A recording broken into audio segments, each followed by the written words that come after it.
operated radio station. Good to support local. Thanks for watching on Warchant TV, also local. Thanks for doing that. And thanks for downloading the pod, taking in the show, however you get it. You have a good weekend, Tom? Good times?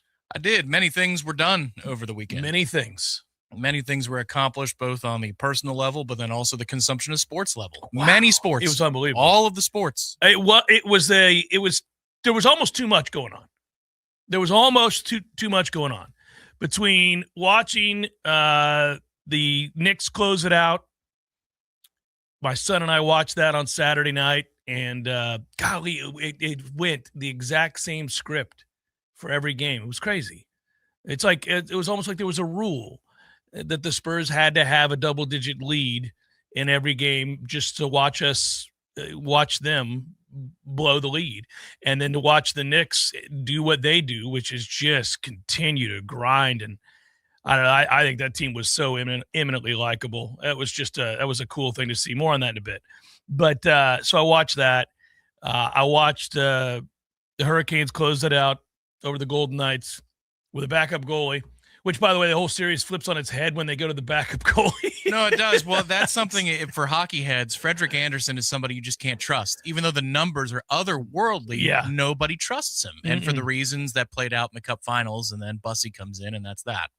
It's just crazy, though, to watch that. And so that happens, and they finally, they've been knocking on the door, and the Hurricanes get it done, which I was kind of happy to see, frankly. Not that I care about Carolina at all, because I don't.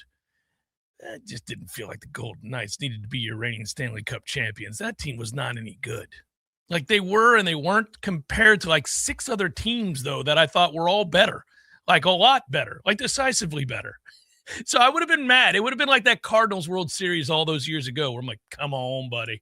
Now, I know you won it, but come on, buddy. It would have bothered me if they had. So I'm glad they didn't. Glad is probably a bit much. Just I prefer that they didn't. And they didn't. So Carolina, who was great all year, wins it. And that feels fitting. I kind of like it when a team who's been great all year does. Be one of the great anonymous Stanley Cup finals in history. It will be like, what the hell happened in 20? Oh, God, yeah. Was that Carolina-Vegas series? That's right, it was. Right. And there was that. And then I was also taking in, of course, the World Cup, which has been fun. Did you watch Japan and the Netherlands yesterday? Holy moly. I caught the end of that. The game I watched that I enjoyed the most, not named United States. Which was awesome. Oh, my God. Amazing. How about that? I sat down to watch us with zero expectations of something like that. That looks good. That looks really good. Well, it's nice to attack again and not being so damn defensive all the – go and attack. Don't get too excited, Tommy. It's early.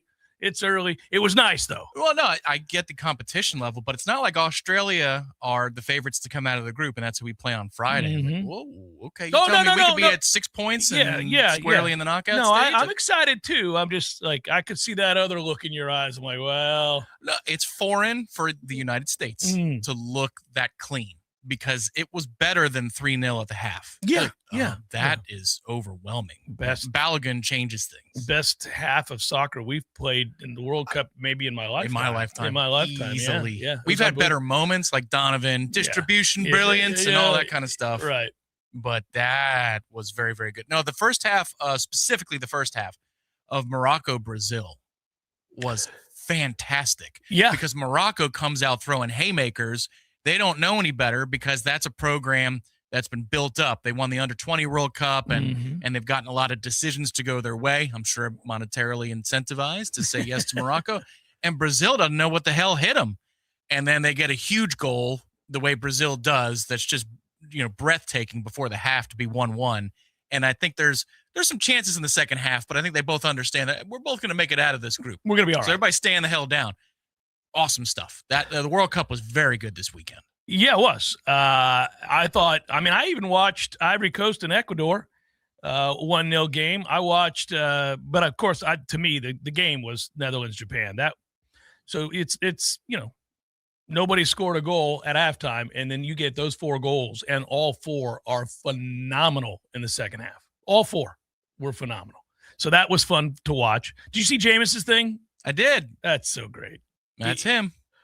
Well, he's got a long career in front of him, man. That's kind of, by the way, what you're going for. That's the part about the World Cup that people don't think about, is that it's the most uniting thing. It's like the World Baseball Classic. Why I love the World Baseball Classic. Last week, you and I were talking about one of the things I love about the World Cup, and I kind of marry it to the World Baseball Classic, is the bringing together of cultures and different countries and different traditions and different types of fans and histories, and it's awesome to watch. And when it's a celebration of everybody, of each other, is where it's ideal. And that's what you had on display. And when you watch the thing with Jameis marching in, and it's like you could tell he's legitimately enjoying that moment. That's what you want in a guy who's gregarious naturally. I mean, he's got obviously charisma for days, always has. And he's always been naturally sort of one of those guys who's very, very exuberant about the moment, right? But you want it to be tangible and you want it to be real, and it always comes across that way with him, and that's the beauty of it. Because he always, without exception, if he's talking to somebody, finds the thing that bonds himself to that person. He's good at it. He'll draw it out of them. Like, what is the thing that we us? can connect? Yes. Yeah. There's the humanity that we both have. We may not agree on a thing, but I'm going to find out what the thing is that we have connected. And I'm going to elevate that rather than us thinking about what separates us. Here's what brings us together. We need that. We need so much of that. You need that across the board, but it's beautiful to watch in real time. He's always had that gift, and that's why you knew, like, okay, so from a standpoint of personality and bubbly as he is, and funny, he's quirky and funny, and he's all the things, and he's not afraid to make fun of himself while also still being a fierce competitor, all the things, right? So when that happens, then you want to see, how does it work in that setting? And that's why now he's getting gigs where that has nothing to do with football. This is football, but he has gigs in any sport, any place they put him. He's going to have that ability to draw out the commonality. It's great. Good for him, man. It's awesome. We'll have to get him back on the show. I mean, obviously, James has been good to us on the show over the years, and I know Aunt Norn and I it's fun watching James like merge into this other thing. He's going to be sought after for these kinds of gigs for the next 10, 12 years. It's the Netherlands on the way in, and then it's cleaning up the garbage in the stands with the Japanese before leaving the building. I mean, he had incredible. A day. He had a day. Yeah. Yeah. Good for him. So World Cup has been awesome. Took that in over the weekend. I watched the college baseball. How great is it to watch Troy bounce Ole Miss? I mean, you're talking about a power. You're talking about money. I mean, Ole Miss has got money. I mean, obviously, they're not a power historically in college baseball, but they've got money. They're in the power conference. To see Troy do that, to bounce an SEC squad, is great. To see that play out the way that it did. I watched my Sooners just play really well in that first. I mean, this has been kind of fun to watch. I'm still tuning in. Meanwhile, I was watching us very closely at Florida State to see, all right, are we going to get the pitcher? We did. Are we going to get the catcher? We did. Are we going to get, and I'm still like, okay, now let's close out some things here. We've got things to do around these parts. This baseball roster needs to look a lot different than this year's version. I'll be keeping close tabs on Omaha from afar this week because my brother-in-law is a UGA alum, and they got off to a good start themselves, playing their second game today. And I think he's hoping for them to be in the early window moving forward, but if they win tonight, they won't be. So overnight Omaha baseball in Ireland will be on the docket. Also, my niece goes to Georgia as well. But North Carolina is the team that I fancy, and they handled everybody's darling in West Virginia last night. I like that West Virginia club, but they did. They did. I can never know. Like, I don't care about North Carolina. Somebody said, well, are you going to pull for North Carolina? It's an ACC team. I'm like, I don't have the conference allegiance thing that really plagues the SEC. Like, I have maybe an anti-SEC bent these days because of all the favoritism towards the SEC we see from ESPN. But that's not like, that doesn't mean I run into the arms of the ACC. I don't just suddenly like that. It has me run into the arms of Troy in a way, but frankly, I want Oklahoma to win the whole thing. So it's like, I guess I'm rooting for an SEC team. I'll never think of Oklahoma as an SEC team, just like I do not think of Texas as an SEC team. We understand. You're going to chant SEC, SEC when we join the trophy. When we join? Oh, well, no. We all take a vow, right? I think if that announcement happens, we should have a ceremony on these airwaves, these multimedia airwaves, in which we all take a vow together to pledge to never chant SEC, SEC in any other fashion than ironic or tongue-in-cheek. That we will never do it. Ever. Not once will we chant SEC, SEC. If we get that invite, we can hold that little ceremony. But there would never be, I mean, I can't imagine a single Florida State fan that would ever feel inclined.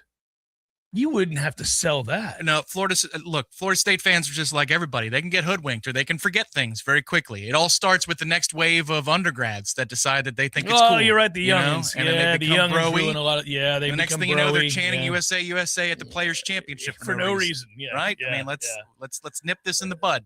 We take a vow never to do it. I would never, just as I never cared about the ACC. I remember having this discussion one time, Tom, early on, when we were kind of tongue-in-cheeking the whole my relationship with Swaffy, and I would, because remember they would send that ACC thanks you sort of thing. We'd put it up when we were at ESPN. If you went to the ACC kickoff, you got a bunch of stuff, and then also they would send stuff in the mail, and it would say the ACC welcomes you or thanks you or whatever it was, and we would always joke about that because I've said many times I care about Florida State University. The rest of the teams in this league can go to hell. I want us to beat their ass, and I don't care what they do when they're not playing us. Like, whatever. Now, the nature of fandom is that, and I've said this for years and years and years, you can never just watch. Like, the World Cup's a good example. So, or if you're watching anything international, you could sit down with no allegiance to anybody. Like, you could just say, like, I really don't care who wins this game and mean it. Like, if you're not watching it, if you're just somewhere with a buddy and they're like, are you going to watch tonight?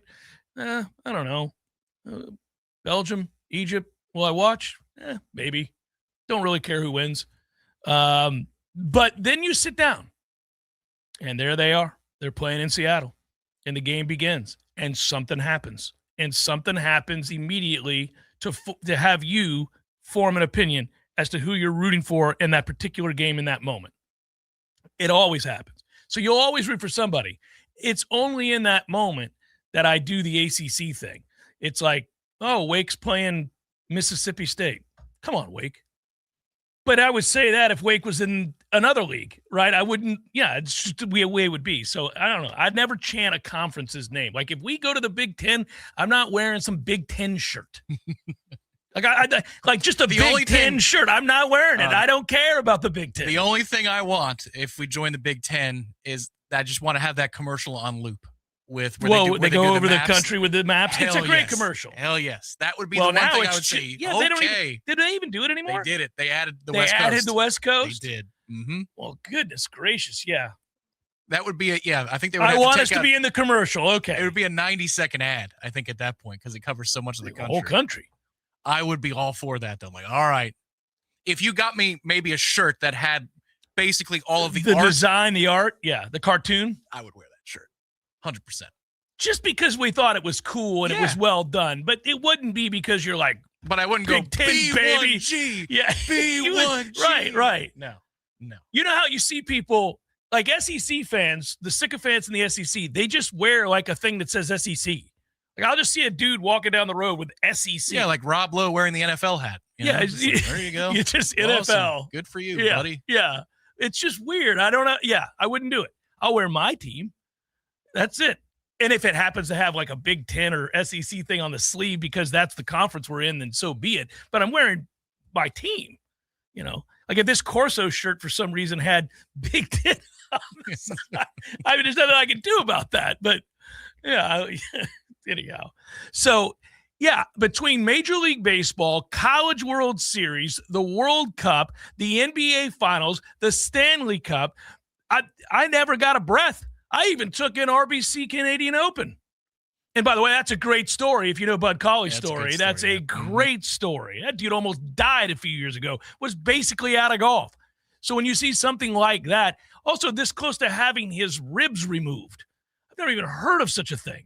And we're going to just take your ribs. We're going to have to take your ribs. It's not working out. Not since Genesis have we seen a man have ribs taken from him on the way to the promised land. I saw that story when Jim Nantz was talking about it. I was like, they almost took his ribs. Like, yeah, they had to get in there and do the surgery after the car accident, and they put all this steel in. Then it got infected, and he was constantly on the verge of death. They had to go in and operate so many different times and like drain his lungs and his ribs and all this stuff. And then they're like, yeah, I almost just took his ribs out. And Colley's being interviewed. He's like, yeah, I've been told it's not good for golfers to lose their ribs is a great line. But yeah, I mean, you could just take somebody's ribs. Like, now you're going to be walking around Earth without ribs. It's a toughie. Just a chest and a belly button. You can really turn. You can really turn, I tell you, with no ribs to bother you. It was a lot. It was a lot this weekend. And then there was recruiting. Yeah, I don't know. Well, I mean, it was there. Hey, the Mets took 2 out of 3. From the Braves. That was bizarre. Tough week for the Braves. They lose 2 out of 3 to the White Sox. They lose 2 out of 3 to the Mets. Well, they had to come down to earth. They weren't losing to anybody. I mean, that just kept winning and winning. At some point, you're like, yeah, it's baseball. The energy for me wasn't like, ha. I was like, wow, well, that's strange. It was shock. It was shock is what it was. If you're going to do that, that's cool. I thought about you because you were so weary after the Cardinals series, and I was frustrated. Just not competitive. Yeah, I was like, I'd like you to not suck. Can you beat the Cardinals, please? With the first 2 games, we won the 3rd game with the first 2 Are games. you alive?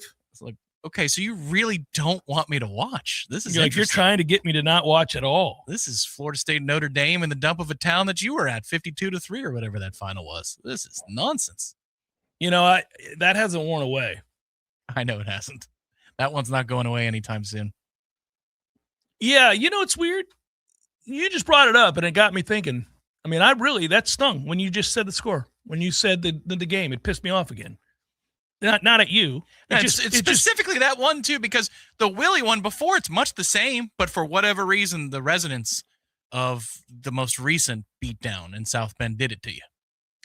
Well, they did in a lot of ways, but I think that game was so bad on so many levels, and I brought my whole family there, and we had a wonderful time in Chicago and drove over to the dump of a town of which you allude, and we enjoyed our day there. We toured the campus, did everything, and go into the game. And obviously, we're not competitive.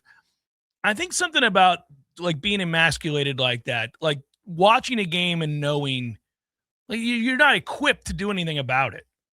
So for all of the consternation that we feel about the inability to win road games because we haven't in 2 years, our overall record. That game seems to be the most emblematic of how far the program has fallen. Because in my mind, like you put up a much better fight against Miami. Now, Miami had that game in hand.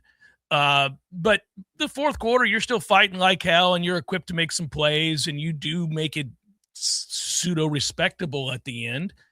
The closest thing to that Notre Dame game that we've had during this lull – that's what I'm going to describe it as. Lull is the last year's Florida game.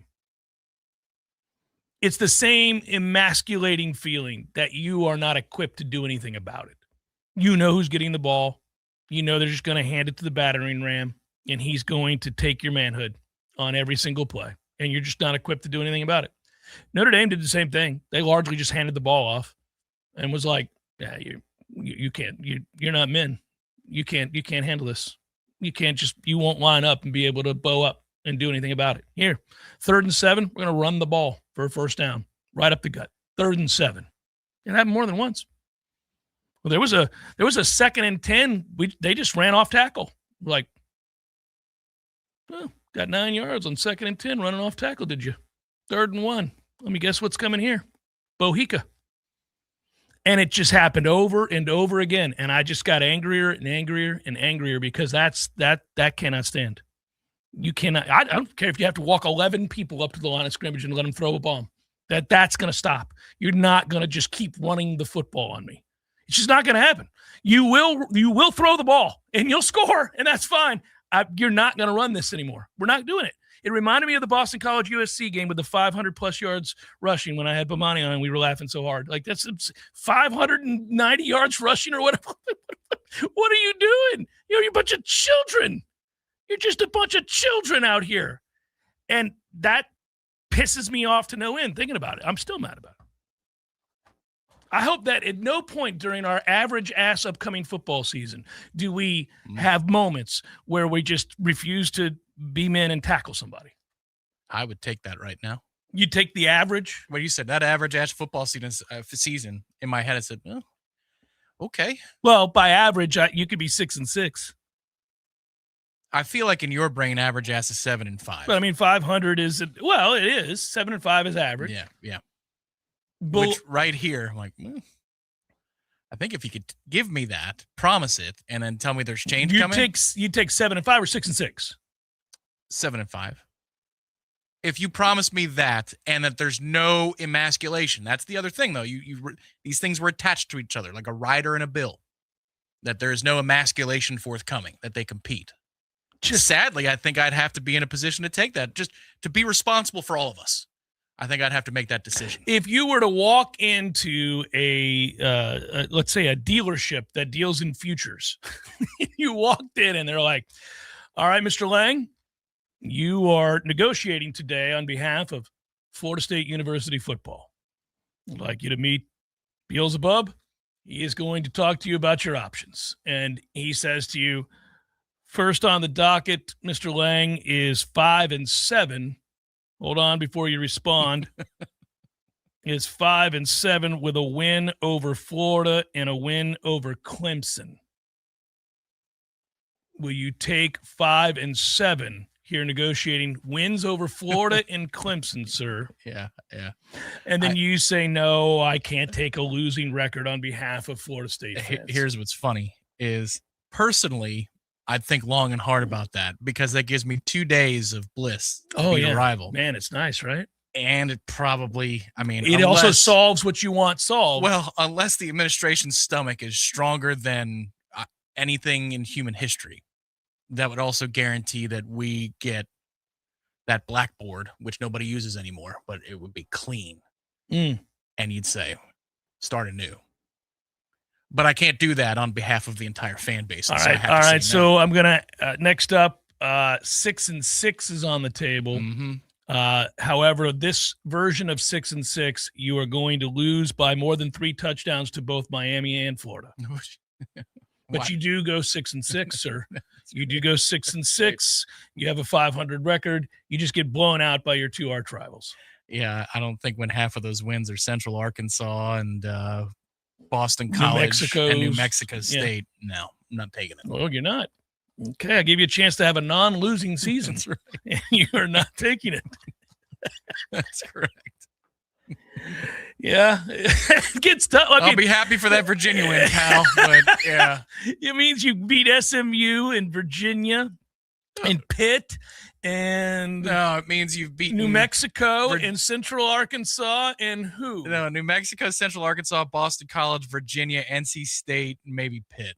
Yeah, no, pass. There's a road win in there. There's a couple of road wins in there. You're gonna denounce road wins now, also, and then we're gonna get a statement after that second consecutive road win. Maybe a tweet that says, "I always knew that Mike would come through for us." Shannon Young, my man. You know he's with Cross Country Mortgage. He's in 7 states: Florida, Georgia, Alabama, Tennessee, Texas, and the Carolinas. I got a text over the weekend from Shannon. We did it. We got another one, another Nole. This particular Nole said, please don't use my name, but I do hear your ad on the Jeff Cameron Show. I do listen all the time, but I just don't want my name mentioned. So I'm not mentioning the name. I'm just celebrating the moment. I got the text on Saturday from Shannon. It says you can mention, thanks to you, another sale. I'm like, well, no, thanks to you being good at your job. If you are in a home buying mode and you need to get that loan so that you can get that home, go to loansfornoles.com and find out what Shannon can do for you, which is a lot. He is really good at his job, and I like plugging for Shannon because he is honest and hardworking and good at what he does. Loansfornoles.com. Young with Cross Country Mortgage. And today, I want to talk straight with you about debt, especially high interest rate credit cards, and why you shouldn't just sit there and hope the situation will fix itself. Nationwide, the average credit card interest rate is hovering around 21% or higher. The total revolving credit card debt in the U.S. is over $1 trillion and rising. If you're carrying a credit card balance, you're likely paying hundreds of dollars each month just in interest, without even touching your principal. But here's the good news. You can act. What I help folks do is refinance their home or use a home loan strategy to consolidate high interest debt into something with a much lower interest rate and one payment. It puts you in control. So if you own a home or you're buying one, let's talk about turning your house into a tool so you can stop the credit card interest trap and you can stop feeling like you're paying lots without making progress. Go to loansfornoles.com. That's loansfornoles.com, and let's get you on a smarter financial path and get out of the high interest grind. Honey, what are these mushrooms in our yard? Portobello? Huh. Let me take a look. Oh, Shiitake. I don't know, but our septic system is failing, and our whole yard smells like Should we try to cook these up and eat them tonight? This is bad, Sheila. Well, we better fix it soon, or we're going to be in deep... Sheila, look. It's Crud Septic. Our prayers are answered. Call Crud Septic Service today. Pump outs, installs, repairs, crudseptic.com. That's crudseptic.com. From the team behind Mac and More Systems comes IOWise, Tallahassee's trusted source for IT services. Protect your business with 24/7 cybersecurity, managed IT support, cloud storage solutions, network design, voice over IP phone systems, expert tech counseling, and more. Whether your business is growing fast or just getting started, IOWise keeps your systems running smoothly and securely. Local service, big solutions. Visit iowise.com today and work wiser with IOWise. Fresh Florida watermelon. When they say don't play with your food, they're not talking about fresh Florida watermelon. Built for fun, this mouth-watering powerhouse is perfect for backyard barbecues. It's the snack table all-star that always brings its A-game, one delicious bite at a time. When it comes to picking your picnic lineup, select the summertime legend. Pick Florida watermelon. To see what Florida watermelon can do for you, visit freshfromflorida.com today.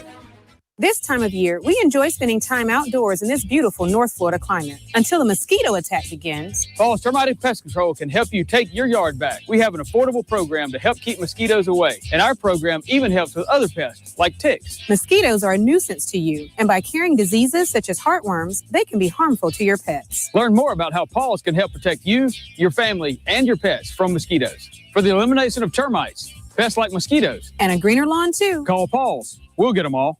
Do you want to take your yard back by having a green and pest-free lawn? At Paul's, we understand the unique needs of your North Florida lawn, which is why we developed a program to address those concerns. Our treatment program includes inspection, treatment, and education on best practices for optimized results while remaining environmentally conscious. An added benefit is that our lawn treatment is flea suppression, so having a greener lawn can help protect your pets too. For a greener lawn and the elimination of fleas too, call Paul's. We'll get them all. From the championship stage to coaching change and everything in between, Warchant.com remains your home for the best FSU football coverage in the business. Brutally honest columns and features, market-leading multimedia presence across video and podcast, the largest FSU fan community with a staff that combines for over 100 years of experience covering the Noles. When change comes, Warchant.com is your home for analysis from every angle. Warchant.com, your ultimate Seminole sports source. The Jeff Cameron Show is a production of the Warchant.com Multimedia Network. Check out Warchant.com today for the latest news inside Florida State athletics. That's Warchant.com. Now, back to Jeff on Real Talk 93.3. Man, Sebastian Janikowski's gotten huge. Did you see that picture of him today on Twitter? He's back on campus. Oh, really? Yeah. What's he doing? Well, hell if I know. But he's here, or he was, and I guess he was taking a tour, and good God. I mean, he's like, I don't mean like fat. I mean, he's just a big bitch. Like a big dude. He doesn't look like a kicker. He always had massive thighs, obviously, and he was my favorite kicker to ever watch. But yeah, man, that's That's sizable. Not surprising, by the way, over the weekend, speaking of which, late last night and on into the morning, I had a feeling we would see something along these lines, and we did, because the more you let it fester and the more you think about there's the picture. Look at that. Monstrous. Back to this. The more you let it fester and the more you think about it, the more absurd it is. And I kept thinking, well, I got to imagine that the conference is going to do something about it. And they did. And the Big 12 decided to pursue legal action against Texas Tech. The more I thought about that case, that situation, if you're the Big 12 and you're the commissioner of the Big 12, if you told the teams in your league, nobody plays Texas Tech, you'll forfeit the games. You just forfeit the games. The amount of pressure that puts on Texas Tech is something that's insurmountable. They would have to acquiesce at that point, because you think about all of the players on that team that would be robbed of their senior seasons or their junior seasons, robbed of a season of any kind. And there's also no chance that the college football playoff committee would put a team into the college football playoff, even if their record was 12-0, as theirs would be with all of the forfeited games, if they hadn't played a game. I mean, hell, they kept a 13-0 Florida State undefeated team out of the college football playoff, and they saw them win all of those games. That is true. However, it never came up anything that Michigan did under Harbaugh, and they just skated in. And it never even made the desk of College Game Day. It was never a talking point. Nobody cared about it for anything. Yeah. That's a little bit different, though, because Michigan did play games, and Texas Tech under this scenario would not. But there's just so many ways to get this done, to do the right thing, to not allow. I mean, it's already bizarre that you had. I mean, think about the Iowa players. You had the Iowa State player, but you had an Iowa player that bet on women's basketball. He bet $20 on a women's basketball game and was banned for the season. You had another player at Iowa State bet on women's basketball and was banned for the season. You got a guy who actually bet on his own team and against it as well, and he's eligible, but the kid who bet $20 on women's basketball in the NCAA tournament is gone. Yeah, like there's just so many absurdities with all of this. And I just had a feeling at some point we were going to see the league itself. If the NCAA was impotent, I figured that the league would step in and be like, look, we can't have it. We're the mockery of the sport right now. We can't have this in our league. So the Big 12 filing, pursuing legal action against Texas Tech did not surprise me. So when you see that announcement today, you're like, oh, it seems about right. They've started down that legal path. You could read Ross Dellinger's piece. Today was a 47-page complaint filed against Texas Tech. The Texas Attorney General, the system's chancellor, the school president, the athletic director, all in seeking declaratory judgment and a preliminary injunction to enable to enforce its bylaws of the league.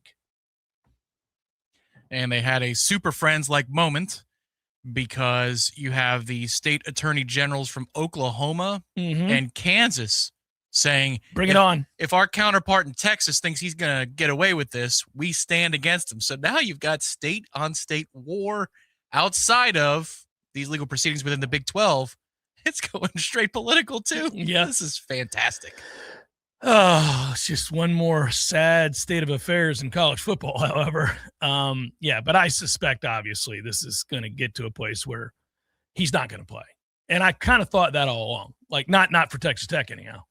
It just doesn't seem – I don't know how he could play anywhere, frankly. If I was Texas Tech, what I would do is I would petition for a medical hardship, red shirt upcoming, and say that he is under the care of the program, that he's dealing with this very serious issue that they care so much about. No, they care deeply about his personal development. They care deeply. And they're going to have him sit out this season, but they can't wait for him to take the field in Lubbock next year in 2027 after he's been able to go through counseling and be with the team for a year. You would never want him to take the field for you if you were a reasonable human being. They do. They quite clearly do. Yeah, 2027. Yeah. And they're going to go to the kid and say, listen here, you son of a gun. No. You're not going pro after this year. You're stuck with us for It'll next year. never work.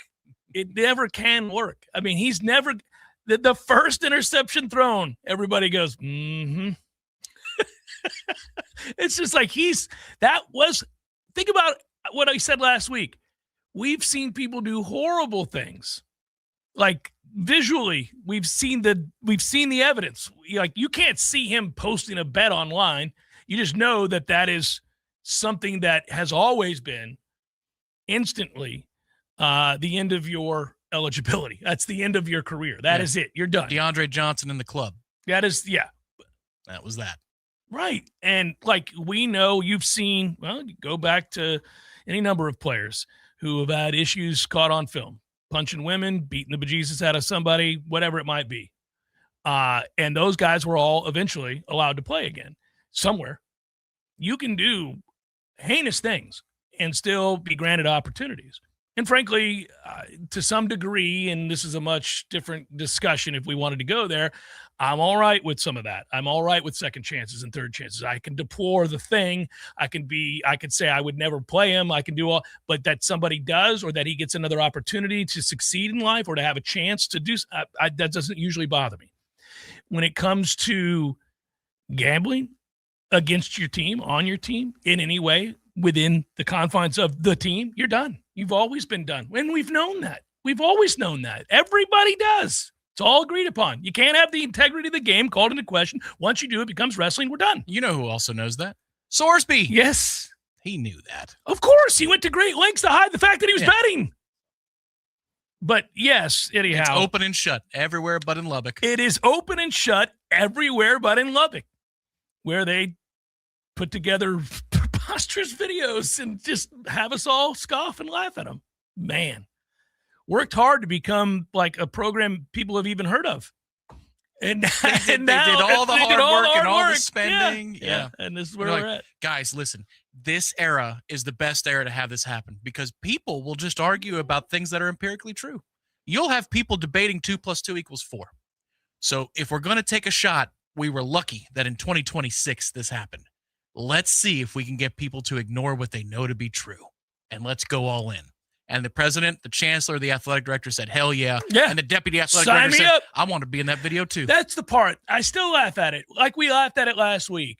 How is it somebody there? First of all, the proper PR guy goes, guys, we're not doing this. We're not going to have a video. In fact, we need to say a lot less. All of you need to shut the hell up. There's my PR advice for the week. Nobody says a word about the Sorsby situation because every time you do, it just moves to the front of the line all over again. And we're having to do this time and again because you guys can't stop talking about it, especially when cameras are around. Stop it. And we're not shooting this stupid video. And by the way, Deputy Athletic Director, what do you even do? Why are you going to be in the video? You're a loser. Nobody cares about you. Go sit down. I mean, like, that would be hilarious. Just the idea of it, somebody having common sense enough to say, we're not going to do this. This is dumb. Also, it's not helping our cause. It's not helping our cause. But I've been working on my agreeable nods all night, man. I'm ready to look at this. Look at me nod. I know I'm a deputy athletic director and I don't wield any real authority. That's why I've perfected said nod. You don't want to hear from me. Nobody does. I'm the deputy athletic director. I've got it down. Like, he said something I've never heard of before, and it's really enlightening. Watch this nod. Yeah. The incredulous. That's a great point. Everybody knows the great point nod. There's the knowing nod, which is filled with confidence. Then there's the. And if you want to join the Guns Up Club here at Texas Tech, the QR code's on the bottom of the screen. It's the Jeff Cameron Show, 93.3 Real Talk Radio and Warchant TV.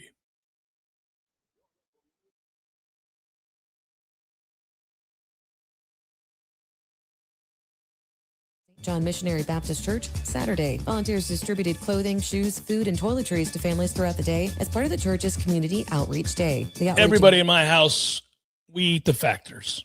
You've heard about Factor meal plans, right? You've heard this. I got 2 growing boys. They eat incessantly.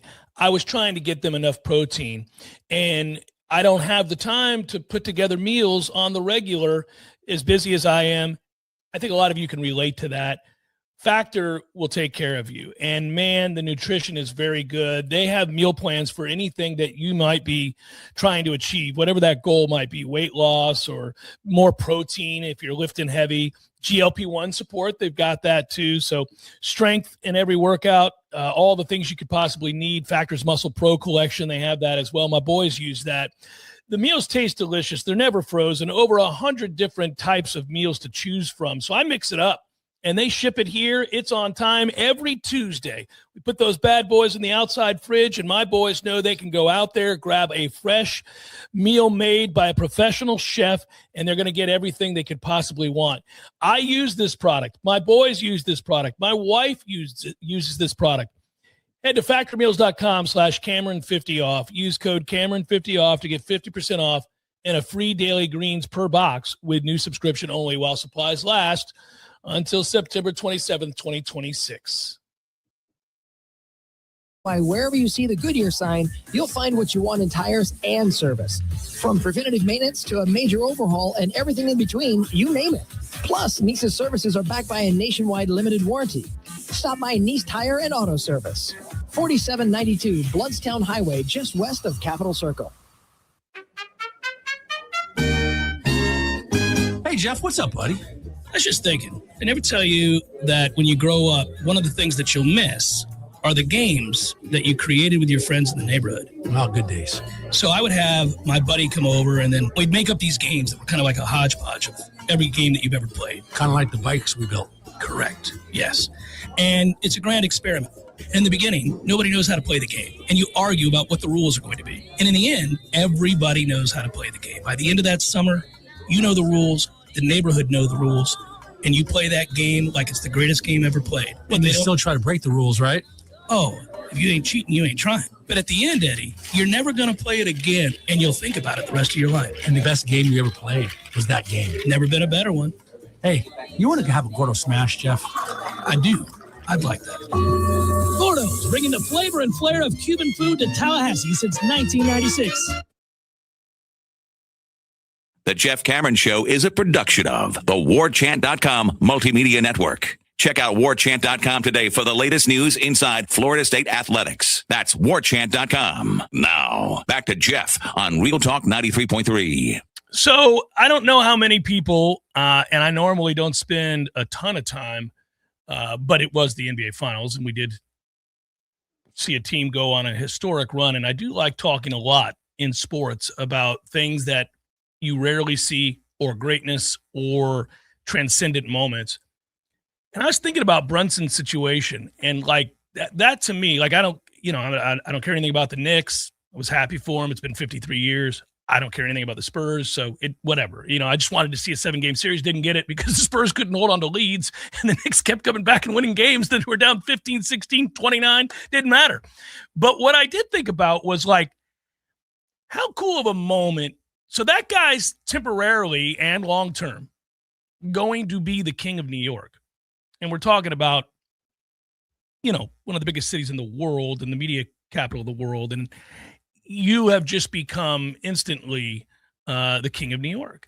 45 points, 29 in the second half, 15 straight at one point when nobody else on your team could score the ball. The whole world knew it was going to be you, and it was, and they couldn't do anything to stop you. We always want players to rise up in the moments and not be small.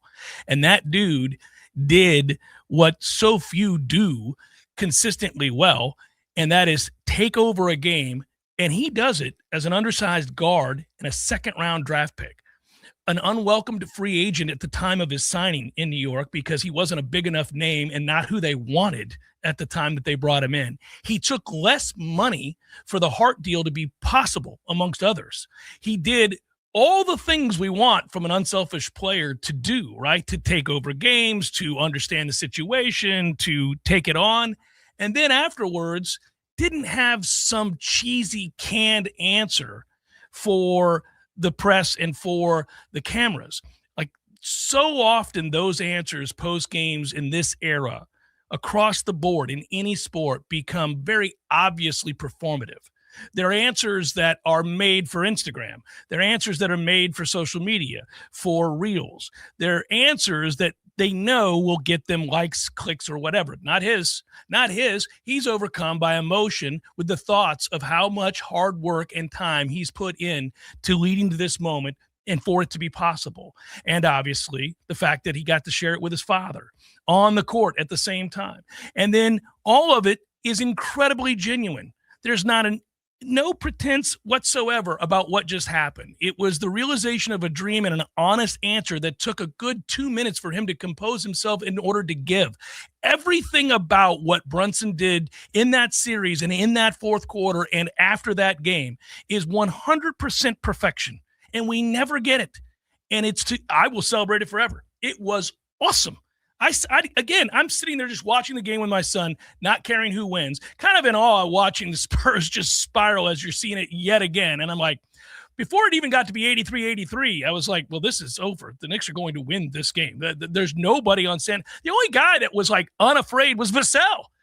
And I got to give him a ton of credit. Well, I shouldn't say he wasn't the only guy, but he was a guy that you trusted. You certainly wasn't going to be De'Aaron Fox. He made a bunch of winning plays, too, in the Game 4 loss. Yes. Defensive stops, rotations, some big threes. Yeah, Devin had himself a nice finals. Yeah, he did. But it was just it's amazing to ascend to a place to be that guy. Now a legend in New York City. To hand a title to a group that's been starving for 53 years to get that done and be the guy and the reason, right? And to be that humble right after with no canned response, no performative for the cameras moment, just some real contemplation, some real thought and digestion over what just took place, what he had accomplished. It was awesome. So you take less money to facilitate deals. You become the man in the moment. The world knows you're going to have the ball. You score 15 points, straight points down the stretch when you have to have it every basket. And they're hard shots. They're going into the paint with all kinds of guys around you and he finding puts his body on the line. It's unbelievable. They posted a 15.4 net rating, and that is now the highest net rating in a playoff championship run in NBA history.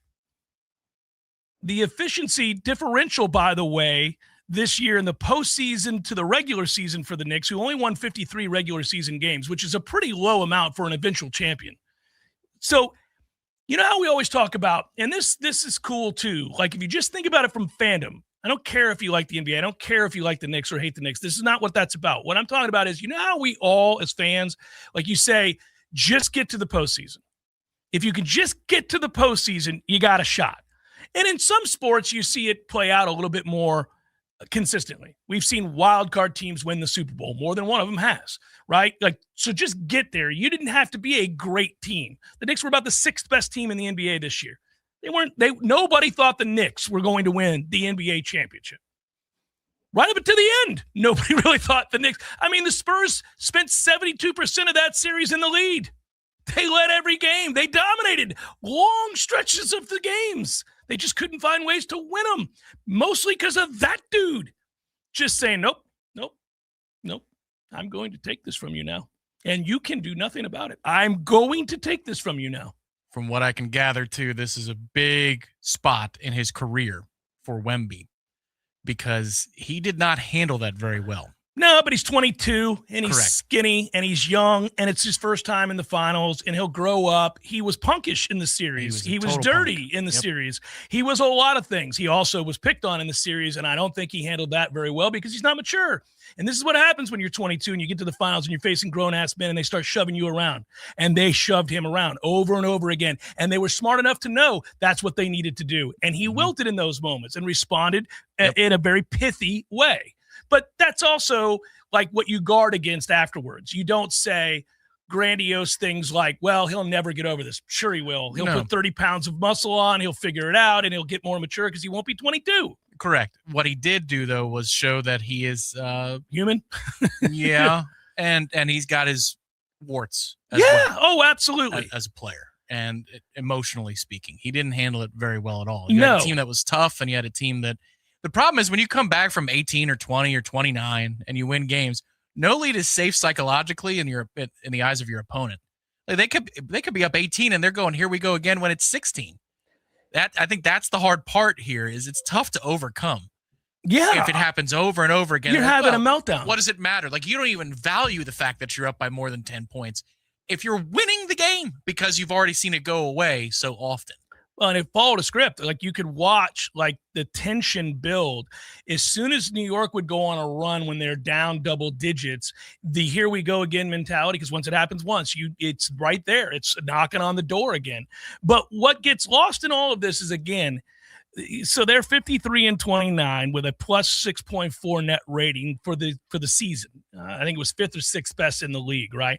And then in the finals, they do something that surpasses the 0-1 Los Angeles Lakers and the 2017 Golden State Warriors as the highest net rating ever by a title-winning team. The point differential in NBA playoff history, they just broke the record, was plus 283. They just surpassed the 16-17 Golden State Warriors, who were plus 230 and lost one game in the entire championship run that Golden State team did. Now, the Knicks lost 3, 2 of them being to the Hawks, and then proceeded to stop losing. Just stop losing. Just like, screw it.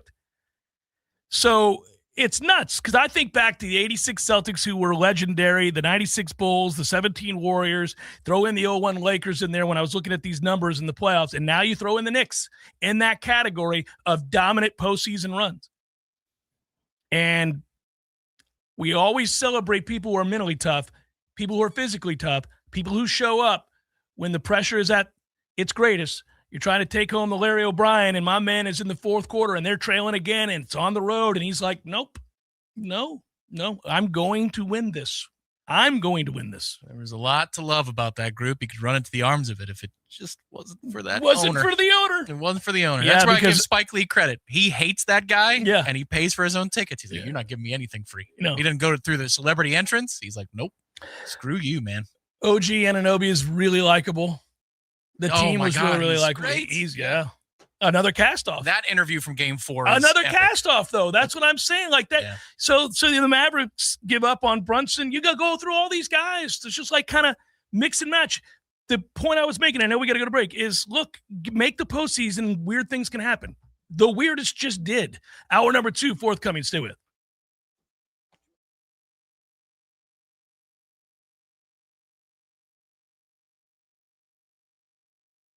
Range at $397 per month with just $2,000 down. Yep, only $397 a month, only at Craft Nissan Tallahassee. For nearly 100 years, folks have trusted Blue Star medicated ointment to relieve the pain and itching of almost any skin irritation. It works on my son's dry, itching feet and their jock itch. I had this rash on my neck. Nothing worked until Blue Star. Blue Star worked great on my ringworm without steroids. My wife and I have been using Blue Star for years. It's never let us down. Look for the white box with the Blue Star in the first aid section. Feel Blue Star work fast, or your money back. Computer, execute 12.4p operation. Optimizing algorithm. Running encryption packet alpha. Night. Oh, I don't feel so good. What is it, computer? Is it hot in here? It feels hot in here. I feel a little clammy. I should lie down or something. A computer with a virus? Surprising. What's not surprising? How much you could save by switching to Geico. Those oysters Rockefeller were a mistake. Geico. 15 minutes could save you 15% or more.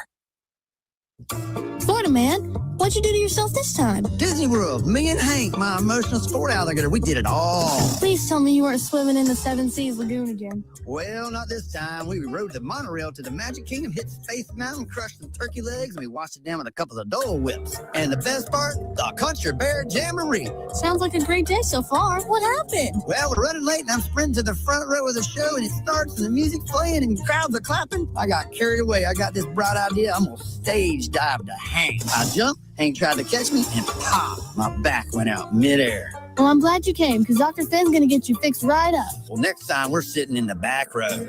You don't have to do a Disney stage dive to get back pain, neck pain, headaches, or numbness in your arms and legs. Come see us at Fenn Chiropractic for exceptional care to help your body heal itself the right way. Book your appointment online today at fennchiro.com. That's FENNCHIRO.com. All right, quick question. When did your garage turn into a storage unit that you don't even remember renting? Like you open the door and it's Christmas decorations from 2007, a broken treadmill, 3 mystery boxes, and one rake you swear you bought twice. Yeah, I'm in the same boat. That's why I finally called Southeast Portable Buildings right here in Tallahassee. And listen, these aren't those flimsy, good luck in a thunderstorm sheds. These things are legit, solid, built tough, look great in your yard, and they can actually match your house instead of looking like you lost the bet. You want a workshop, storage, man cave, she shed, a place to hide from your family for 20 minutes? Done. They deliver it, set it up, and in less than a day, boom, I can park in my garage again like an adult. Give Southeast Portable Buildings a call, 850-580-6400. That's 850-580-6400. Or visit them online at Southeast Portable Buildings. Southeast Portable Buildings. Reclaim your house. Pay-per-view fights can ring up big bills, especially since in the Octagon there is one every few weeks. That's why the Seventh Hill Tap Room right downstairs from Corner Pocket Bar and Grill carries every single fight. Plus, unlike most pay-per-view bars, there's no cover charge. And drink specials too, like $3 select domestic beers and more. And if you enjoy international soccer, Seventh Hill opens early. $2 mimosas on Sundays, anyone? The Seventh Hill Tap Room, 2475 Appalachie Parkway, just downstairs from Corner Pocket Bar and Grill. Coming up next, more of the Jeff Cameron Show. Live and local on Real Talk 93.3. WVFT. Greta, Tallahassee. Your Sports Flash update on Real Talk 93.3 in Tallahassee.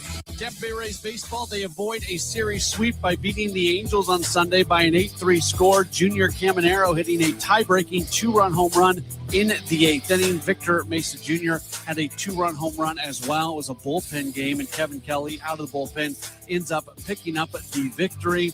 Tonight, the Rays open up a series against the Dodgers. Nick Martinez will be on the mound. He comes into tonight's game with a 6-2 record. The Miami Marlins had a pretty good weekend. They take 2 of 3 from the Pittsburgh Pirates, winning yesterday 4-2 as Max Meyer outduels Paul Skeens. The Marlins are now going to open up a series in Philadelphia. Ryan Gusto is set to make the start tonight. This Sports Flash is presented by Progressive. Bundle auto and home, renters, or condo insurance and save with Progressive. I'm Matt Pauley on Real Talk 93.3. Pump up the volume. Business moves fast. Orders roll in, deadlines close in. When you ship with USPS Ground Advantage, you can keep up with confidence. Every package stays in our secure network from dock to door. And with nationwide reach, dependable tracking, and upfront affordable pricing, you get built-in peace of mind. You run the business. We run the routes. Visit USPS.com/Ground Advantage to learn more. The Colonel's cooked up a new $10 bucket of the day just for you. Monday, 24 nuggets for $10. Tuesday, 8-piece fried chicken for $10. Wednesday, 10 wings for $10. Thursday, 8 tenders for $10. Friday, 24 nuggets for, ooh, you guessed it, didn't you? $10. The $10 bucket of the day deal. Every weekday. Only at KFC. It's finger licking good. Prices and participation vary while supplies last. Not available on third-party ordering platforms. Tax extra. This is G. Deckerhoff. In 1979, my friend Guy Moore opened his first store. Over 45 years later, Garnet & Gold is still providing the Seminole Nation with unique ways to show their spirit. As the last locally owned FSU merchandise source in Tallahassee, we're proud to be a part of the Florida State experience and this community. If you're a Seminole like me, this is your store. Garnet & Gold. Go Noles. Barry knows cool, he's keeping you comfortable. Barry knows cool, you can put him to the test. Warmer temperatures mean more strain on your heating and air system. Time to call Barano Heating and Air and get a full checkup on your HVAC system to keep it healthy through the summer months. Barano Heating and Air. Any day, anytime, anywhere. Get details at baranoac.com. Barano Heating and Air Conditioning. West Easy, 1.6. Real Talk 93.3 and the Greater Tallahassee Chamber of Commerce would like to welcome its newest members. Businesses making a difference here at home. Line X at Tallahassee, Midtown Men's Health and Med Spa.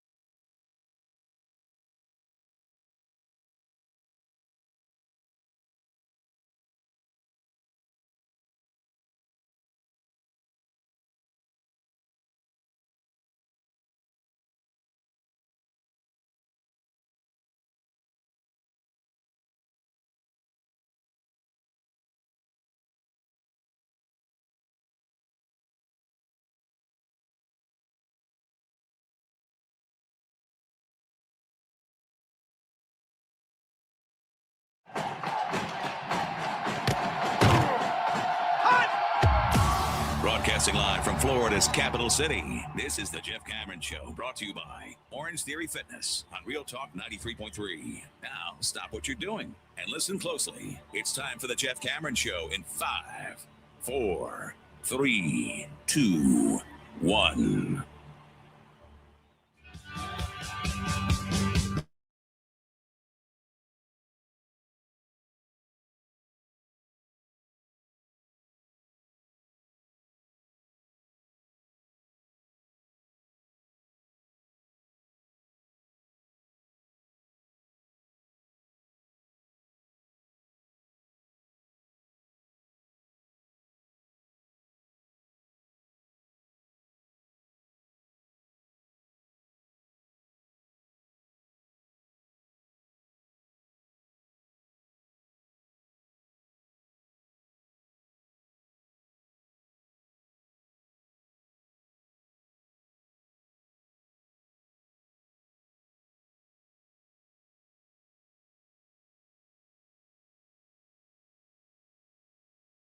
By the World Cup, we got helped out by what has been compelling, both with the NBA Finals and the Stanley Cup Finals, and then, of course, what we were able to take in with college baseball, like I said before. All right, pretty pumped. Pretty pumped that we got a reprieve.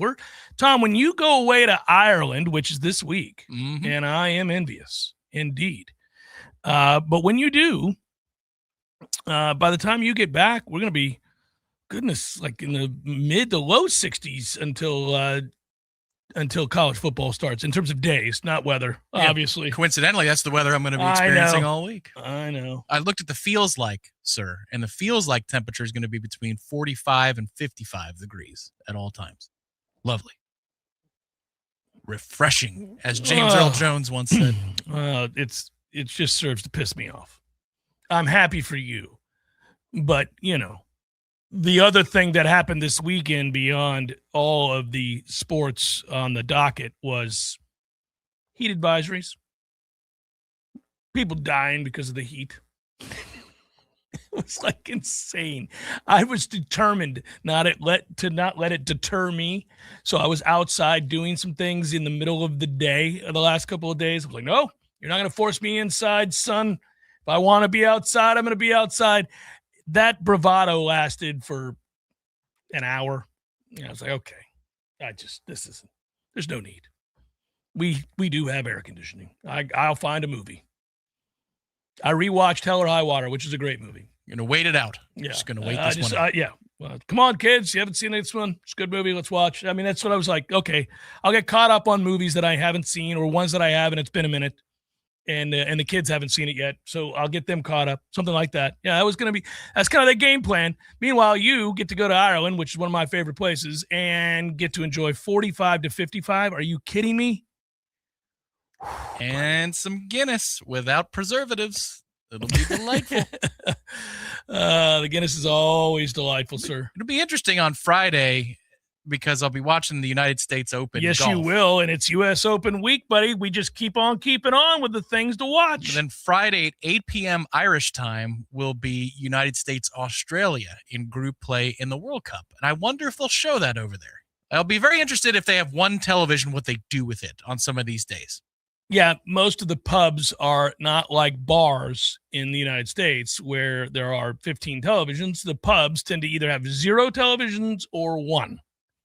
So it'll be curious to see, especially if you're in a little town, which you are. Waterford's not little, but the little village. Tremor is small, but it's thankfully a tourist trap because there's a beach there. And for locals, for the Irish folk, they go down there like, oh, we're going to the beach. I'm like, yeah, man, you ain't lived in Florida, but you call that a beach if you like. That's fine. There is water, there is sand, but there are a couple places on the water that have many a television.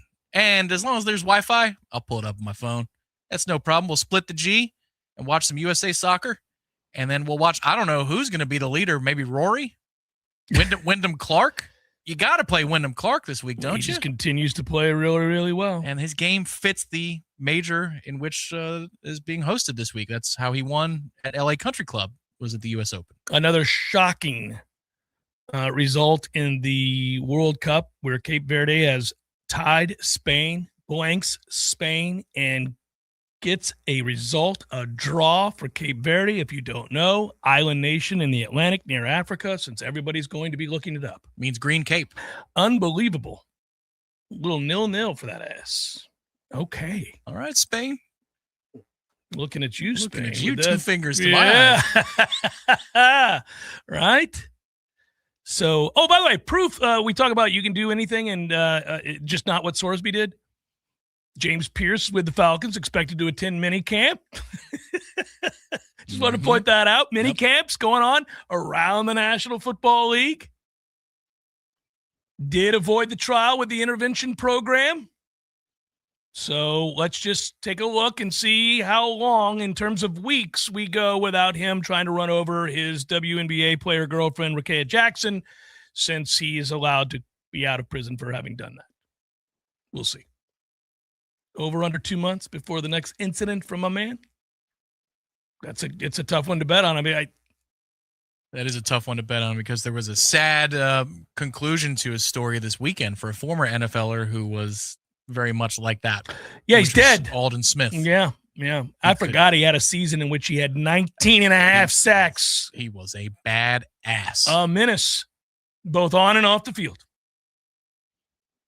It's funny, teams, we talk a lot about PR. I'm going to get into something with Florida State here in a moment.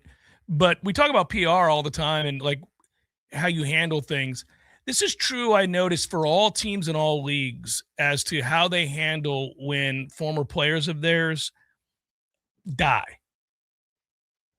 And it's a sensitive thing. I mean, obviously you have to be delicate with these things. So when somebody dies, I would just point out if I were a PR rep for an organization, I'd say this is going to fall in one of several categories.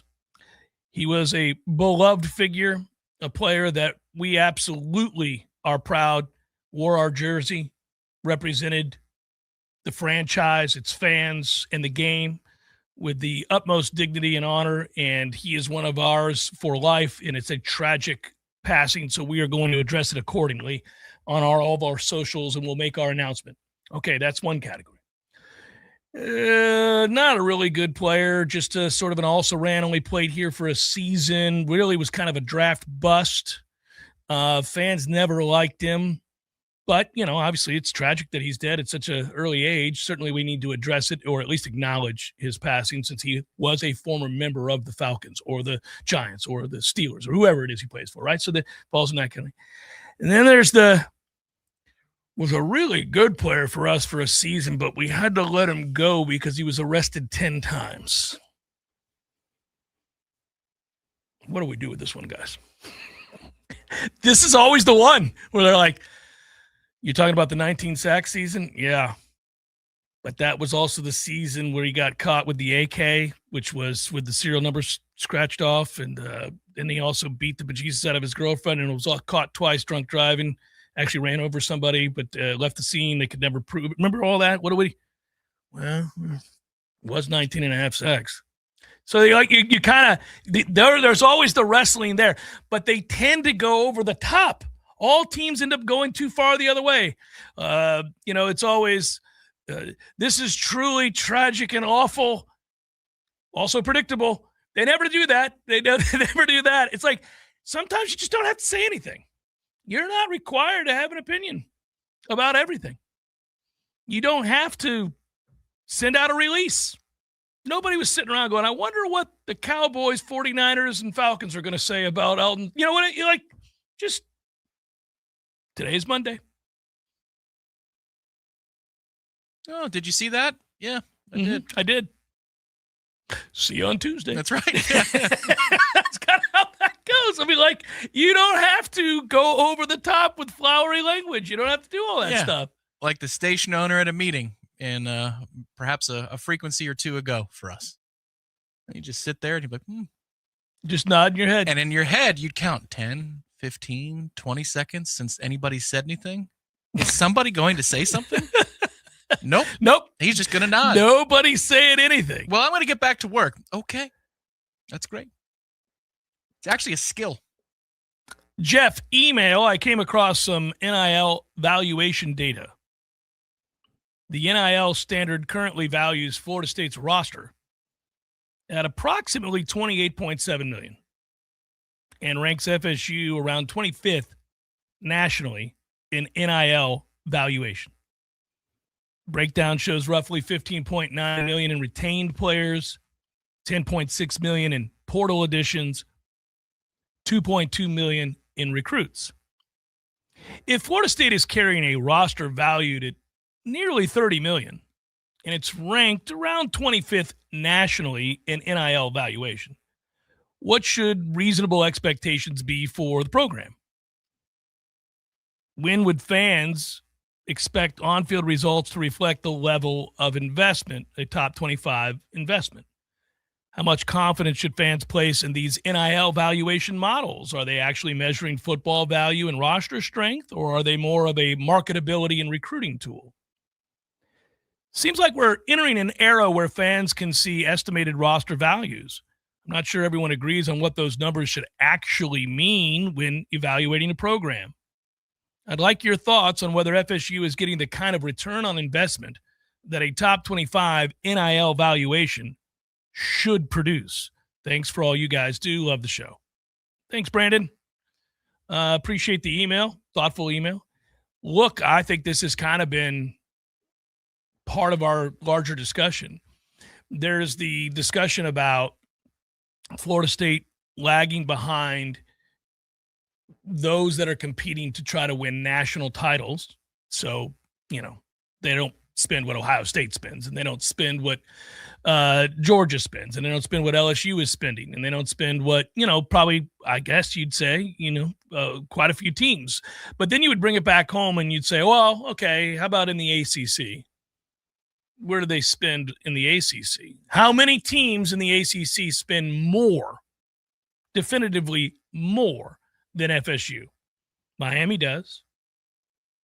Clemson does now. They didn't, but they do now. Do we know? If you believe Pete Nakos, Louisville does, SMU does. Right, and barely. Not much more. It's the same playing field. It's like within a million or so. You also have to take on the premise of this valuation. That's not fact. We're not spending close to $30 million. No, but we are spending close to 25. We know that. Yeah. I think 25 is probably the upper limit. Right, but I think pushing it. So we know that between 24 and 25. So if you're spending 24 or 25 and somebody's spending 28, yeah. No, but what I'm saying is, given this valuation, it says that Daniels, when it broke it down, I know what of which he speaks. Mm-hmm. It says that Daniels' salary is closer to $2 million than $1 million. I don't believe that to be true. Right. Yeah. It said 1.8. Like $1.8 million for Ashton Daniels. I would like to should have fired everybody on the spot. We have had to overpay for a lot of players. That's correct. I think Daniels is closer to 7 figures flat than $2 million. I was originally told Ashton was $800,000. Yep. Now, I don't know if it's $800,000 or $1 million. It's too much. It's too much. The tackle is close to $2 million. The tackle, the Auburn tackle, they had to pay way too much for. I think $1.50 somewhere in there, which is insane. Yeah, he better be dominant. But the point, and he won't be. But the point is this: you could put us in that category of. I think you could safely put us in the category of 23. Yeah, that's a giant gulf. 23 and 30 is very, very different. 23 and 28, even in their valuation. Are they saying that we got a lot of bang for our buck? Did we come out $5 million ahead? That's the. It really won't change my answer, however, because what I would tell you is this: that while it does prohibit you from having a chance to knock off the Texases and Alabama, well, not Alabama's, we found out we were actually a lot closer to what Alabama was spending than we realized, but it would prohibit you on a regular basis anyhow of beating the teams that are spending, appreciably more. In the 30, 35 mil range, you're not going to consistently be able to outduel those teams. You might on a given Saturday, but you're not going to over the course of the long haul. But it doesn't mean you can't compete in the ACC. And see, therein lies the problem. It's not just that Florida State has performed poorly and isn't spending as much and missed the boat on NIL. It's that they lose to teams that we know definitively do not spend anywhere close to what they spend in rev share money towards football or NIL. I mean, they lose to teams like all of them in the ACC. like all of them, over and over and over again. Especially if they have to get on a plane to go play those teams. Right. Yes. So that's why the anger is where it's at. That's why I really believe that while we would be frustrated and concerned if, in fact, Florida State was winning 8-9 games every year and not able to get over the hump, we would be having discussions about, well, we're going to have to find a way to create more revenue streams for this program in order to get our roster competitive with the upper echelon of the sport.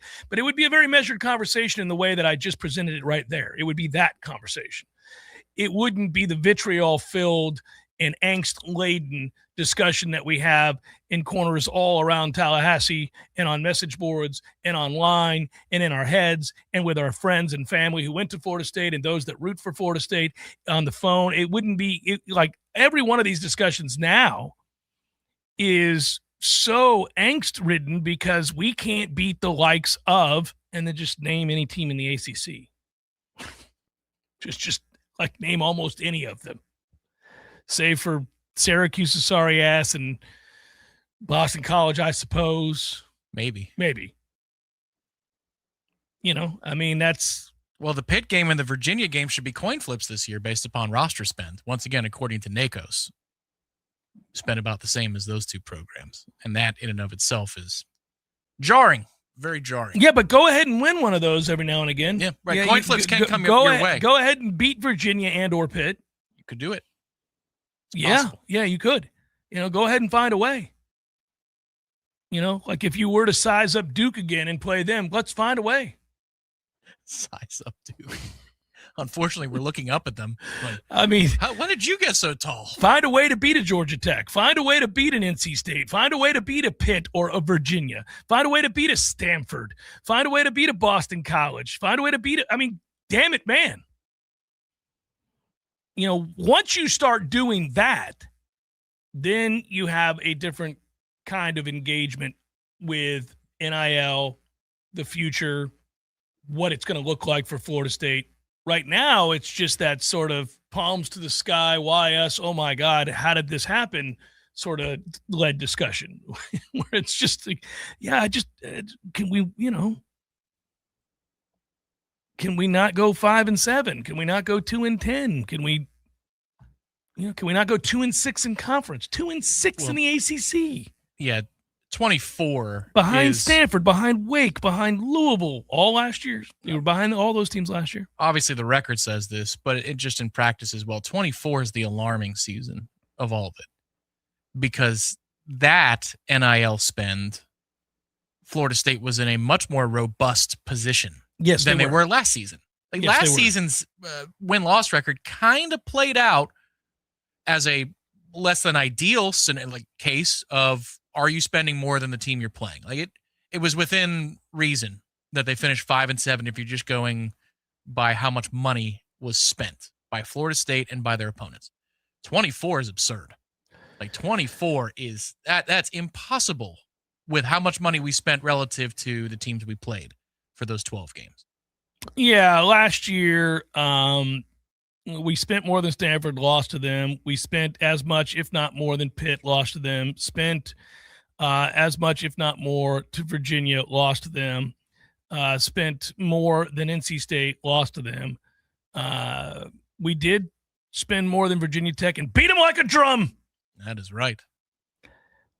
We spent, about the same or a little less than Clemson last year? I wonder very quickly if the Virginia number wasn't close to us because they did a hell of a lot of heavy lifting in the portal last year.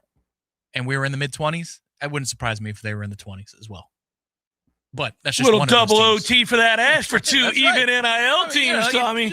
And it was a road game to boot. Complete the screen pass on third down, and we're laughing in their face. Laughing in their face. That screen pass was something else. It's a good call. It's a great call, and it's poorly executed. Sure was. Quarterback had a tough day at the office. A couple of critical situations. A few of those.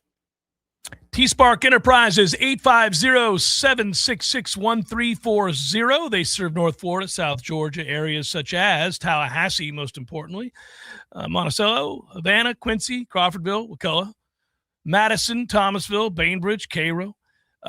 T-Spark Enterprises for your next roofing or construction project. They conquer all peaks. You want to learn what all they can do, go to tsparkconstruction.com. That's tsparkconstruction.com. They do commercial and residential roofing, also help with home remodeling, additions, and businesses that need updates or build-outs. They do it all. tsparkconstruction.com. Give them a call today, 850-766-1340. Grass cut, you're going to inspect the work, make sure it's good, get your house painted, check around every corner and edge, make sure that's done right, get a new roof, going to get eyes on those shimmering new shingles, get your septic tank cleaned, bet you're not popping your head down in there to take a look around. You got to trust it's done right. I'll make it easy. Go see my friend Greg Miller Septic. They're my guys. I trust them, and you can too. MillerSeptic.com. That's it. That's the commercial. That's the whole thing. Check them out. That's MillerSeptic.com. Hey, Noles fans, our partner ISF Inc. is a national management and IT consulting firm located right here in Tallahassee, Florida, solving the future for state governments through strategy, process, and technology. As a trusted advisor for state governments, ISF knows the importance of defining a clear and detailed strategy. Our friends at ISF can help your organization create a strategy that sets you on a path to success. ISF, your vision plus our expertise brings your brilliant ideas to life. Visit ISF.com to learn more. ISF, solving the future. Hey, Noles fans, it's Shannon Young with Cross Country Mortgage, proud sponsor of the Jeff Cameron Show. If you feel like the housing market is on a losing streak, I can help you find new momentum and respond. Waiting for mortgage rates to drop could actually cost you more in the long run.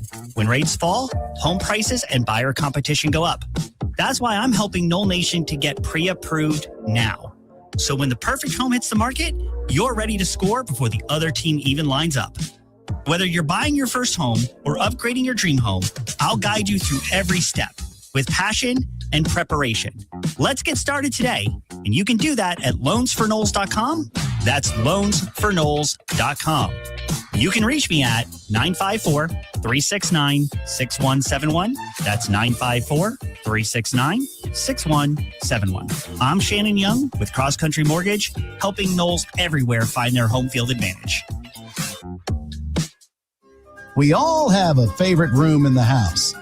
But what if a space outside of your house could be transformed to your new favorite room inside the house? We're talking sunrooms with Leon Screening and Repair. I hear a lot of people tell us the sunroom has become their favorite room in their house. They drink their morning coffee out there, whether it be the Easy Breeze windows or actually, going all the way to, glass windows and closing it, all the way around you. So you feel like you're more outside. Pretty backyard, you got your bird feeders, the birds are flying around, but you're comfortable, I can't say how many people tell me that that's where they drink their morning coffee every single morning. Leon Screening and Repair builds custom screen rooms, sunrooms, and outdoor living spaces that turn unused patios into the best room in your house. Find out more about all our services and get a free estimate today at leonscreening.com. That's leonscreening.com. T-Spark Enterprises, roofing and construction services. T-Spark, TSparkConstruction.com. We conquer all peaks, we fix those dark leaks. Call 850-766-1340. T-Spark Enterprises, roofing and construction services. T-Spark, TSparkConstruction.com. License number CCC 1331204. From the championship stage to coaching change and everything in between, Warchant.com remains your home for the best FSU football coverage in the business. Brutally honest columns and features, market-leading multimedia presence across video and podcast, the largest FSU fan community with a staff that combines for over 100 years of experience covering the Noles. When change comes, Warchant.com is your home for analysis from every angle. Warchant.com, your ultimate Seminole sports source. The Jeff Cameron Show is a production of the Warchant.com Multimedia Network. Check out Warchant.com today for the latest news inside Florida State athletics. That's Warchant.com. Now, back to Jeff on Real Talk 93.3. Tony mentions the 365 fund that we brought up last week thanks to an emailer, and I would say that actually garnered quite a bit of interest. A lot of people thought, you know what, I too would give $1 a day. or if you allowed me to pay up front $365 one time, let's go. I do think I wasn't even joking last week when we talked about that. A, shout out to the emailer, and B, I do think a lot of people, like a lot of people, would say, yeah, especially when you lay bare what it would have taken care of, namely a certain guy's contract, and also welcomed in the next group. I mean, that's sizable. I wonder how many people they could reach, right? Also, if Mike wins 8, is he back? Says free shooter. Unfortunately, I'd say that's probably true. Wouldn't you? If he goes 8-4, I think he'll get retained. Which in a weird way, a lot of people have described that as being like the worst case scenario because it doesn't do anything for you in recruiting. You're not going to really substantively change your roster. And the other part of it is 8 wins when you've been losing 7 games feels like a respite from all of the frustration of losing. But 8-4 at Florida State is still 8-4. It's not acceptable. It would just be another season that would fall in the category of bad to decent to bad for Mike. He's had one exemplary good season, and he's had another good season, and then everything else has been ass. And this would just fall under the decent. Yeah, I don't think 8-4 does anything to reduce the suck tax. I don't think it does anything to quell the negative recruiting that all our rivals are able to take advantage of without much effort. It's another year of saying, well, he's about to get fired. And I think that's where it puts us. Perhaps maybe the money people feel differently. I know that you could talk to your Loge buddies and your founder friends that have those air-conditioned and in the shade spots. Oh, they're wonderful spots. Of the rebuilt Doak. They are. And maybe they'll tell you if you ask them, is 8-4 good enough? Are you going to part with more money if he goes 8-4? Maybe they say yes. I don't know. I suspect not, but maybe they say yes. Hard to know on that one, right? I feel like I don't think 8-4 moves them. I think they just think we're running in place. I think it's like a placeholder. Well, what are the 8 too? Because what if the 4 losses in the 8-4 scenario are SMU, Alabama, Miami, and Florida, and you beat Clemson? That's your one that you get back. Yeah, no, that ain't gonna get it done. For the 8 to elicit more checks, 2 of the 8 wins would have to be over Florida and Miami. Yeah, you beat Miami, you go 8-4. That changes the scope. It absolutely does. Yeah. If you go 8-4 and you beat Miami and you beat Florida, I think there would be a number of people that would say, "Oh, okay, well, I'm back on board with Mike." I wouldn't be one of them. I'll just let you know that right now. I wouldn't be one of them, but I think enough people in this fan base would. You would end the season, the final 6 weeks of the season, feeling good on 2 days against, and you swept the state, and you can live off of that for a couple of weeks. But I mean, are kids flipping to you again? I don't think when you so. hit the portal, does that reduce the cost? Or you still have to overpay when you grab kids. If you're trying to grab a really good guard from Power 5 that for whatever reason is now available, maybe his coach got fired, are you going to have to pay the same amount of money as Florida and Miami? No, you have to pay more. You will have to pay more to get them here. Yeah, I'm for whatever gets us out from under the suck tax. Like, I'm tired of overpaying for average players that don't change your roster to something more formidable. I don't want to pay nearly $2 million for a tackle from Auburn who's average. That's not a good use of our funds, especially if we're not going to have the same kinds of funds as, say, Ohio State or Michigan or Georgia or whatever. You know what I mean? Like, we don't need to keep doing this in perpetuity. We need to get out from under this. We need to ride some wave of momentum, and I think the only thing that could do that is probably a 10-win season and or a complete overhaul. A 10-win season that puts you in the... They're not going to win 10 damn games. It's a crazy conversation, but okay. No, but it would change the tenor of everything. I mean, because you think about it, that means... With that schedule, I think it's a hard schedule. I've said it over and over and over again. I think if they win 10 games, that's doing some damn things. And you're really not disappointed at any part of the 3 months. You'll have setbacks, and you'll be like, I hate that we lost that Only one. 2 of them. But it won't be, it'll be 3 months of everybody rallying together. That does a lot for the spirit, and I think it does a lot for the recruits. If you're on your way to a 10-2 season, like I said, you just look at that map of the schedule. That means if you're on pace for 10 wins, that you either can have a large recruiting contingent be here on Halloween.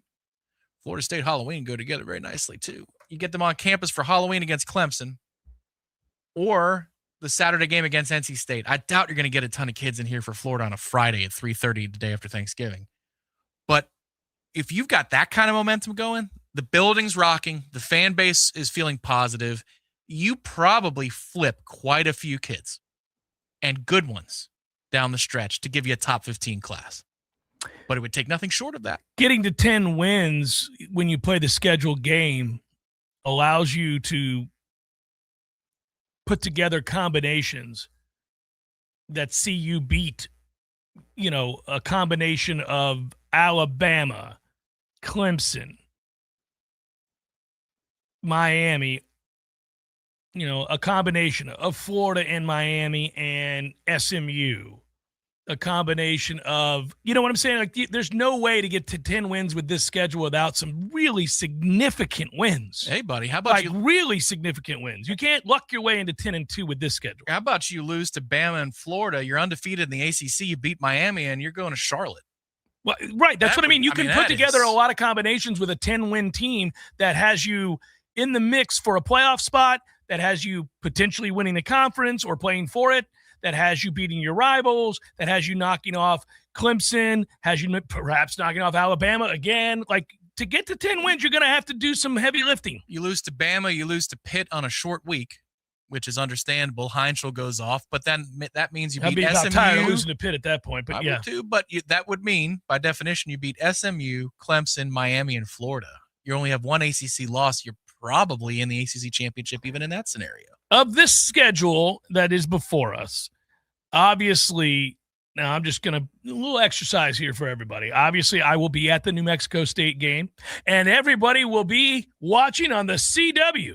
Anyhow, so there's that game, and it is on the CW, by the way. Thank God it's Tom Brenneman on the call. There he is. The CW's got us 7 o'clock, Saturday, August the 29th. Anyhow, so I'll be at that game. Obviously, the Monday, September the 7th on ESPN, 7:30 prime time, world watching Noles SMU, biggest game in a long time.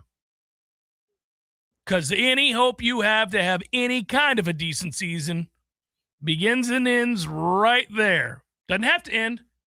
Could just be beginning if you win it. You lose it. Grand opening, grand closing. Thanks for playing, everybody. See you in 2 weeks when we go to Alabama, get our ass beat by 50. I'll be at the SMU game, and I will be in attendance September the 19th at Alabama. 3:30 on ABC. I'll be there. Look for me. Woo! I'll be in the stands, ready to go. Tall, cold one in my hand, adorned with the garnet and gold. A lot of chest-out bravado. You don't want none of this, Alabama. Remember what happened last time these two teams lined up? You got bitched. That'll be me. It'll be a good time. You're just hoping you could go 500 in this home and home. Get lucky and be in the game at halftime, Alabama. We'll see. We'll see. I know you don't believe. You don't believe in DeBoer. So anyhow, I'll be at this game. I'm not going to lie. I will not be at the Central Arkansas game. I'm not going to it. I will be in my recliner. Man, if we're 3-0, you'll go for the first half. No. Yeah, you'll be in the loge for the first half of that September 20. Well, all right, Bill. If you got me in the loge, I may be rolling into Central Arkansas, not hardly paying attention to the game. That's correct. You'll be watching the other games in the air conditioning. I will be, yes. Like, oh, look at that. Nice kick return. Okay, you got me. Yeah. All right, maybe. That's true. Called my bluff. Virginia. Yeah, I'll be at that game. October the 3rd. At Louisville. Thinking about it. Oh, no. 7 o'clock, ESPN on the road. Go get you some whiskey. What was that? You're in Kentucky. What was that? I don't even know if I could duplicate that. I'm pretty good at doing that stuff. Whiskey? No, there's a little bit more flourish to it.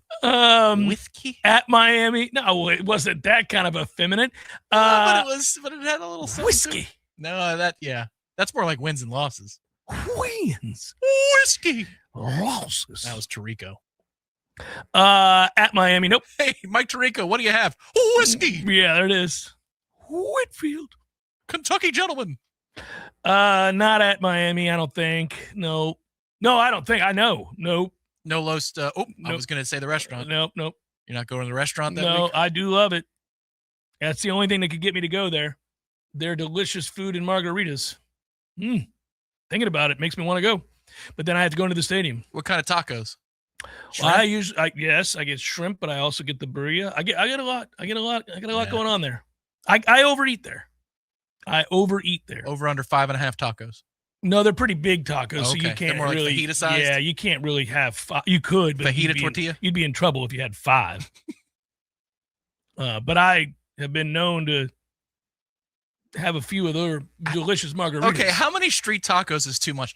Genuinely, I don't know what the answer to this is. So I was just in Mexico City where I ate nothing but street tacos incessantly, and everywhere we went, I would stop. If it's a mom and pop on the side of the road and I was watching her hand make the tortillas, that's what we were doing. That's what we were doing. Now, my son can eat them seemingly in perpetuity. Mm-hmm. He must have had, I had to stop. They're thick and beautiful and awesome, and I would have 2. Talking about the tortillas? Yeah. And I would have, and that's funny for a lot of reasons. But anyhow, I was there taking it all in, Tom, all the thickness. And I had some of those we would have tacos and then 2 hours later have tacos and then 2 hours. Now we were walking briskly all around Mexico That's City. The beauty of most other countries. Yeah, you're walking everywhere. But yes, but I get to a point where I'd be like, no, son, I can't do it. I can't do it. He's like, well, I can. Well, you keep on. You're 18. I ate like nobody's tomorrow when I was 18 years old, but I can't do it anymore. So I would have 2, or he'd say, just get 3, and I'll eat your third. I'm like, why don't you just order 3? I'm paying. I don't care. It's the equivalent. It's like 270 pesos, like $4. Come on, get all the tacos you want. So I can't really answer the question. I think in one sitting, if you're really hungry, when we got back from walking, we walked like 5.5 miles one day, and towards the end of the day, we were walking back, and there was this street vendor, and it just looked fantastic. And I knew Bryce was going to ask, so I said, sure. And we went straight there. And I think I had 4. Yeah, I feel like 4 was right. 4 and 5. Yeah, it's about right. 6 is too many. 6 is too right? many. It has the power of Chinese food, though. Does the street taco? The street taco you could just keep special. going. Oh, it's special. Never got sick either. Everything was delicious and no problems. Like, I don't feel as though 4 is too many for a steak taco. Not if you've been hoofing it. Yeah. Not if you've been doing some things. Or if you've eaten lightly earlier in the day, like you haven't really had much. You're like, man, I need a big dinner. I don't think 3 street tacos is enough. I have a funny story for you. So we were walking, and by the second day we were there, I started to notice an inordinate number of men wearing System of a Down shirts. And and so as we were walking, it's like if very Grand Theft random. Auto's broken, it's like the same car keeps coming up. Yeah. And so we're walking, and I'm like, it's like the 5th dude I've seen in a System of a Down shirt. And you know me, I'm a music guy, so I notice people wearing band shirts and judge them accordingly. And so anyhow, as we're walking, and then finally Bryce is like, that's it. Like, did System of a Down just play here? And I said, I don't know. Well, I'll ask somebody. So I go up to this guy wearing a System of a Down shirt. I'm like, did you just see them? And he's like, okay. And he looked at me like he didn't know what I was saying. And he couldn't speak English, and I couldn't speak Spanish. So then I pointed at the System of a Down shirt again, and I was like, did you just see them? And I did some weird binoculars thing. And then anyhow, he was like, and he told me it was going to be the next day. Oh, okay. So we go down in the lobby of the hotel where we're staying, and that next morning, and we had to get out of town. We were leaving town. There was like 50 dudes down there in a System of a Down shirt. Now look, Whether you love System of a Down, hate System of a Down, indifferent about System of a Down, that's not the point of the conversation. The point of the conversation is, man, it must just be a thing in Mexico City where if a band comes, the people who like that band will wear that shirt to the show. Like, I've been to a million concerts. Yeah, it's a no-no. Very rare you wear the artist shirt that you're going to see. It's a no-no.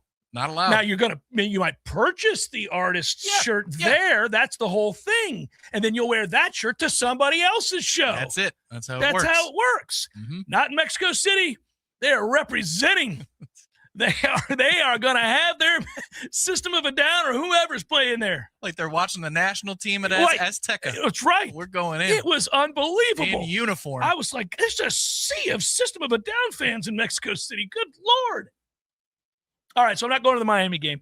Clemson, yes, I'll be at that game. At Boston College, I love Boston. I might go up to Boston. It's in November. The problem is I want to go to Pittsburgh the following week. November the 13th, cool weather. You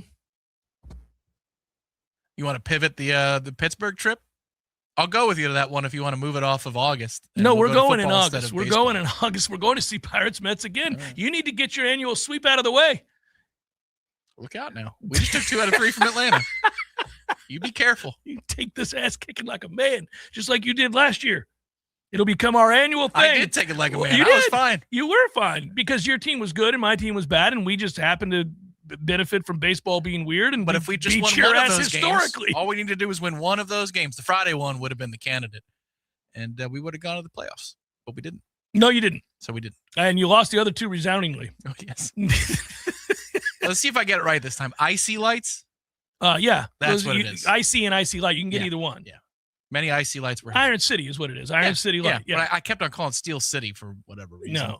There's a shirt that says Steel City, which Bryce wears sometimes that I got him. No, the Icy Lights. There were many of those. And then those cannonball drinks during the rain delay. Well, that was really good during the rain delay. But the Icy Lights are refreshing. They're very refreshing. They're excellent. Yeah. That is an excellent beer. It is. And they're everywhere. NC State here, I'll be there. In Florida here, I'll be there. So that's you going to the Florida game? Oh, you stay local for Thanksgiving. Yeah, I stay here. So you're fine. Yeah. So I'll be at the Florida game. Not if we don't show a penchant for stopping the run. I mean, I can't watch that bludgeoning again. It's 3:30. Even if we have a penchant for not stopping the run, get it out of the way. You'll be fine. Pitch a Pity Pools and Spas, everything you need for pool maintenance, chemicals, cleaners, pumps, vacuums, nets, covers, you name it, they've got it. Of course they do. They already have the largest selection of premium hot springs hot tubs in the entire city. You can easily finance those bad boys. Amazing hot tubs are very affordable.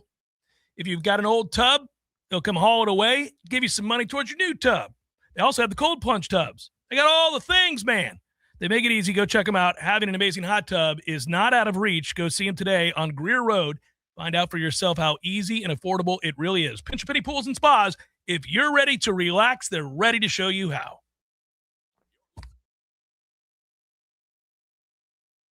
Charges. LCSO said their action unit served a warrant at a residence on Tennessee Street near Dixie Look at these Drive. 2 bad boys. This right here, this is the Harry's Plus razor. I love it. It's weighty. This is a much lighter version of Harry's. It's the regular Harry's. They're both awesome. I use both. In fact, let me tell you something. Look at that. Those are Harry's blades. They didn't send them to me. No, they didn't. I went and bought these yesterday because I love Harry's, and I only shave with Harry's. There's a litany of things they want me to say or to talk about, but I think the best way and most effective way for me to tell you how great Harry's is to tell you I use all of these Harry's products on the regular. Hell, I even use the Harry's facial lubricant because it's so effective. Love me some Harry's blades. The Harry's Plus is where it's at, though. Very heavy, very, very effective. Man, do you feel clean after a Harry's shave. It's unbelievable. Harry's Plus is Harry's heaviest razor handle ever, made from metal, never plastic, designed to fit comfortably in your hand. It's true. I'm just telling you, it's true. Here's the deal. For a limited time, our listeners can get the Harry's Plus trial set for only $10 at harrys.com/warchant. This set includes the all-new Harry's Plus razor, 1 refined 5-blade cartridge, a 2-ounce foaming shave gel that I use, and a travel cover to protect your blades on the go, like the one I just showed you. Just head to harrys.com/warchant to claim this offer, and after your purchase, they'll ask you where you heard about them. Please support our show and tell them that I sent you. Nees Tire and Auto Service. They do everything from computerized alignments to brakes, tune-ups, and safety inspections. Where can you get complete auto service you can trust? That's easy. Nees Tire and Auto Service, 4792 Bluntstown Highway, just west of Capitol Circle. Hey, Jeff, what's up, buddy? I was just thinking, they never tell you that when you grow up, one of the things that you'll miss are the games that you created with your friends in the neighborhood. Oh, good days. So I would have my buddy come over, and then we'd make up these games that were kind of like a hodgepodge of every game that you've ever played. Kind of like the bikes we built. Correct, yes. And it's a grand experiment. In the beginning, nobody knows how to play the game, and you argue about what the rules are going to be. And in the end, everybody knows how to play the game. By the end of that summer, you know the rules, the neighborhood know the rules, and you play that game like it's the greatest game ever played. But And they still try to break the rules, right? Oh, if you ain't cheating, you ain't trying. But at the end, Eddie, you're never going to play it again, and you'll think about it the rest of your life. And the best game you ever played was that game. Never been a better one. Hey, you want to have a Gordo Smash, Jeff? I do. I'd like that. Gordo's, bringing the flavor and flair of Cuban food to Tallahassee since 1996. The Jeff Cameron Show is a production of the Warchant.com Multimedia Network. Check out Warchant.com today for the latest news inside Florida State athletics. That's Warchant.com. Now, back to Jeff on Real Talk 93.3. Yeah, I've been meaning to mention it. I did see that Mario noted it, but I did not get to it. We had a Nole win a national championship. How about that? Shanice Walker, her second straight national championship and her first NCAA 100-meter national title. Did so on Saturday, became the first ACC women's sprinter in the modern era to win both the indoor 60 and the outdoor 100 in the same year. 10.88, Tom. She edged out a young lady from Georgia who was also, as you might imagine, very fast. Very fast, but not fast enough. Not fast enough, because 10.88 is unbelievable. Walker won the program's third national title in the event and first since 1985. Congratulations to Florida State. Congratulations to Shanice Walker. That is unbelievable. By the way, that's Florida State's 22nd national champion of all time and the program's first since Colleen Quigley in 2015. So it's been a minute. It has been a minute. God, I always marvel at that. I just marvel at like how locked in you have to be with your body when you're talking about breaking world records and winning national championships in an individual sport like that, like running 100-meter. The margin for error is nil. It's always like the analogy being that, somebody's a Ferrari. People who drive really elite automobiles can tell when any little thing is off. And when you talk to world-class sprinters, it's very similar sort of discussion, right? There's that kind of in tune with their body. And when you think of world-class sprinters, the separation amongst the elite of the elite of the elite isn't so much physical, but rather mental. And that I love hearing people talk about that, or how you get into that place when you have to get into that place. It's so cool. I pulled up the math of it and I outsourced it once again because I'm not doing that. Mario could have, I'm sure, in his sleep. Instantly, yes. To run a sub 11-second time in the 100-meter dash, you need to average a speed of about 20.35 miles per hour. And your top speed needs to be somewhere close to 25 miles an hour between the 40 and 60-meter marks. That is hauling ass. You heard of hauling oats? She was hauling ass. That is hauling ass. So congratulations to Shanice. Congratulations to Florida State. Again, that's 2015, last time we had a national champion. 22nd national champion all time. So there hadn't been that many. They were badass during the lost decade. I remember that. Well, right. And then the NCAA stripped them of one of their national titles. I would have never taken that down. It would still read prominently. It would never be. We are the national champions that year. I put that up. Clemson I would put it up. ACC titles for years that we won. Yeah, no. Put them all up. Auburn. F the NCAA. Put them all up. I think Auburn has claimed every national title for every year. Yes. Since 1920. Hey, just make it up as you go along. It's everywhere these days. They're like Ric Flair. I'm the 19-time heavyweight champion of the world. That's always my favorite thing. You remember how Roddy Piper would not let Hogan pin him? Like he wouldn't let Hogan get over to be the guy. And he literally just wouldn't let him pin him. And he's like, no, not pinning. He was that kind of petty. He's like, I'm not doing it. He refused. He would lose on disqualification. He was like, I'm not doing it. And I was like, what good is it to have guys in your stable? Now, I love Roddy Piper, but what good does it have guys in your stable when you're, it's a fictitious event here, guys. So, there's a scripted event. We're making this up as we go along. He's not actually beating you, Rowdy. And obviously, if you guys were to really fight, he would beat you. He's 6'8", 300 and something pounds, Rowdy. I don't know what to tell you. But anyhow, the point is, you kind of do what I need you to do. That's the whole thing. Nope, not doing it. Yeah, man, no, you're going to do it. You're going to do it. When you guys fight Madison Square Garden, we're not going to have, Mr. Wonderful Paul Orndorff jump off the top rope and knock out some other dude and then have him scoop him and pin him. No, he's going to pin you. You are going to get pinned. I learned this weekend that apparently Hulk Hogan made the decision to be the third man for the NWO by calling Eric Bischoff to the set where he was filming a movie called Santa with Muscles, in which he all-timer, and he took Sting's place as the third man for the NWO. Good call. I don't think it would have had nearly as much juice if Sting was the third man. But he had to fly up to out to LA to sit with Hulk to discuss when he was filming Santa with Muscles. Final hour, forthcoming. Stay with Jeff Cameron Show 93.3 Real Talk Radio and Warchant TV.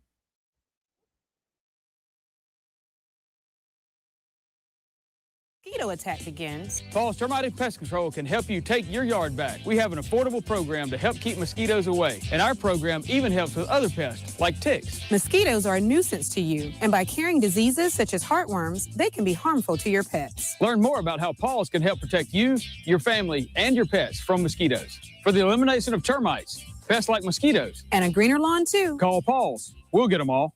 Do you want to take your yard back by having a green and pest-free lawn? At Paul's, we understand the unique needs of your North Florida lawn, which is why we developed a program to address those concerns.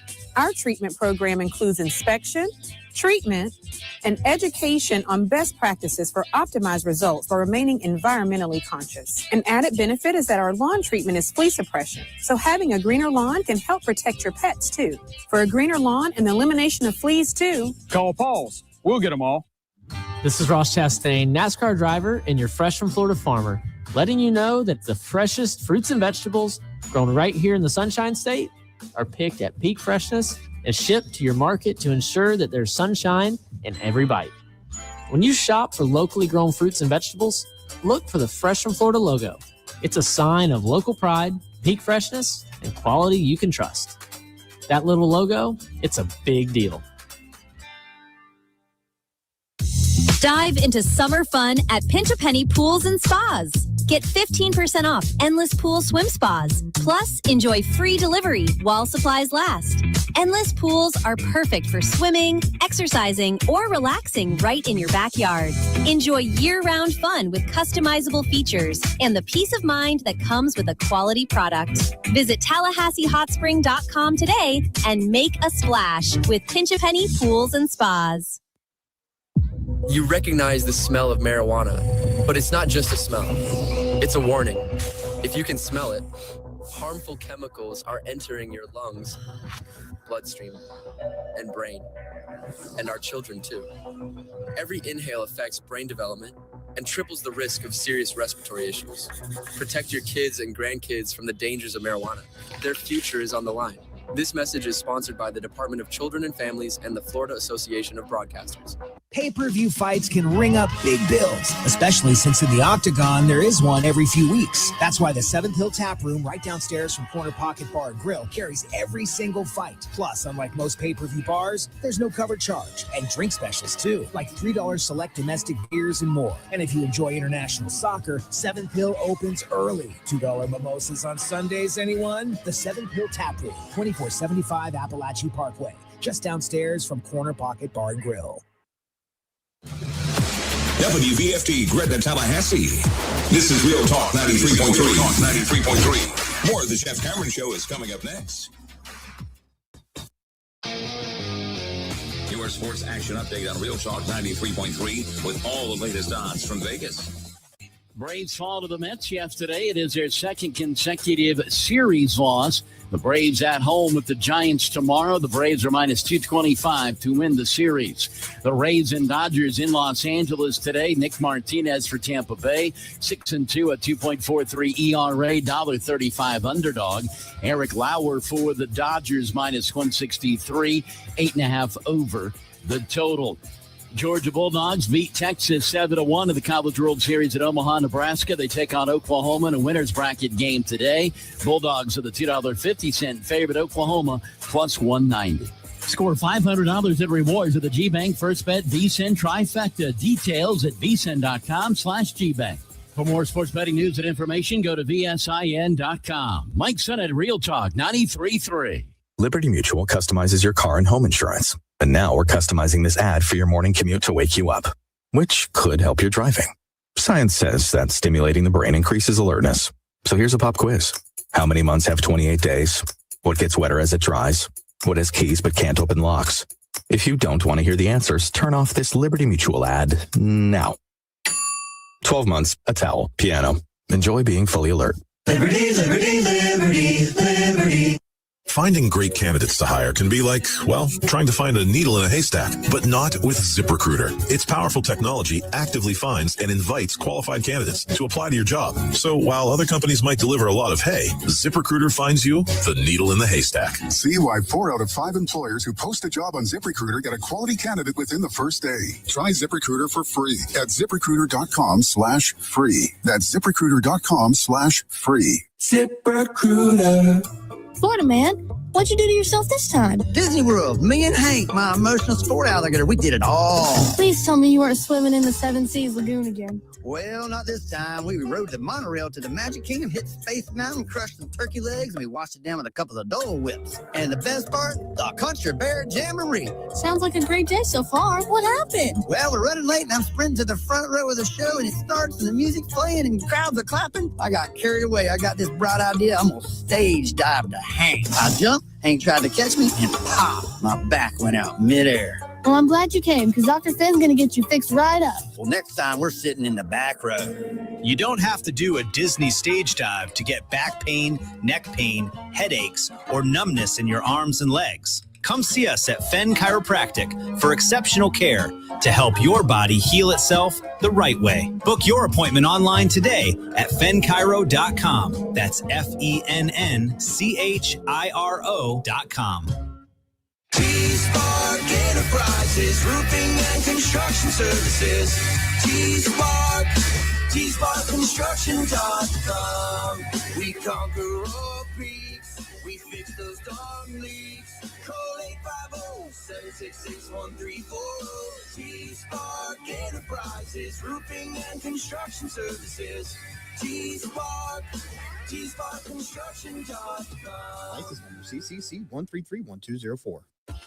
Your business doesn't stop, and neither does IOI's.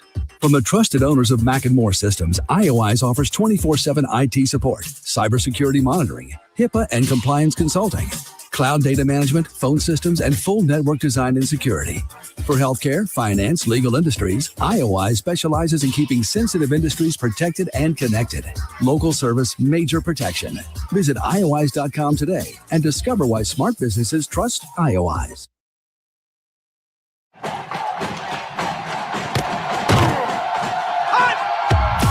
Broadcasting Broadcasting live from Florida's capital city, this is the Jeff Cameron Show, brought to you by Orange Theory Fitness on Real Talk 93.3. Now, stop what you're doing and listen closely. It's time for the Jeff Cameron Show in 5, 4, 3, 2, 1.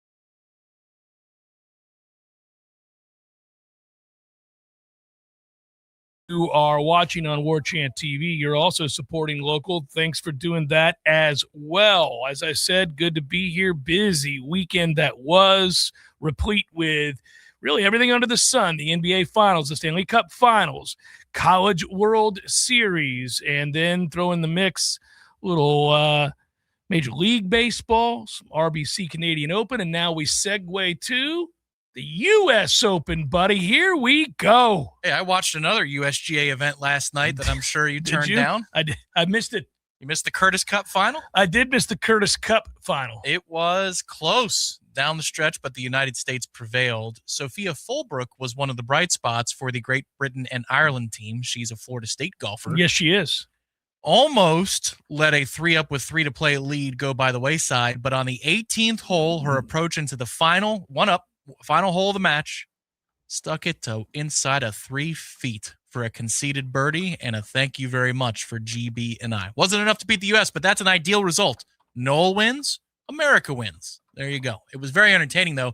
I have to say, those greens were U.S. Open speeds. To watch these ladies have to deal with greens that were rolling 13 or 14 was pretty cool. Since you brought it up, Miles Russell will be competing in this year's U.S. Open. Miles Russell is the number 1 amateur golfer in the world. He is committed, full-on committed to Florida State University, and he is 17 years old. Imagine the moment that the young man from Jacksonville Beach, Florida, is teeing up his first shot at the U.S. Open. Imagine the goosebumps that he'll have, but also the nervous energy and obviously the pride his parents feel and Trey Jones and Florida State feel.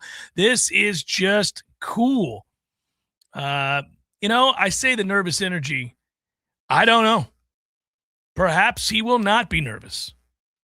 Shot a cool 67 on the day that he needed to shoot a 67. To get into the U.S. Open. I mean, that's these guys are sometimes made a little different.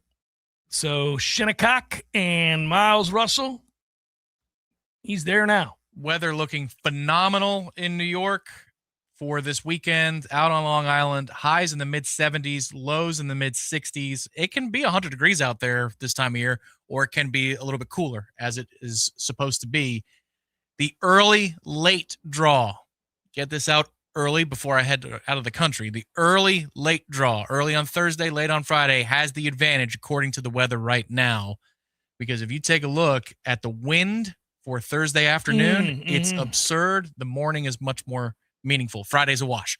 So if you're trying to split the difference in your DFS lineups, your top 20s, top 10s, you're in a pool. You are looking for that guy to be an early Thursday tee time. So you want early, late. Early, late. Early, late. There you go. Gambling information, Mr. Sorsby, right here on the show. Get your bets in. Get your bets in, Mr. Sorsby. We should call this segment for gambling for the benefit of Sorsby. The Sorsby. The Sorsby. Time for the Sorsby.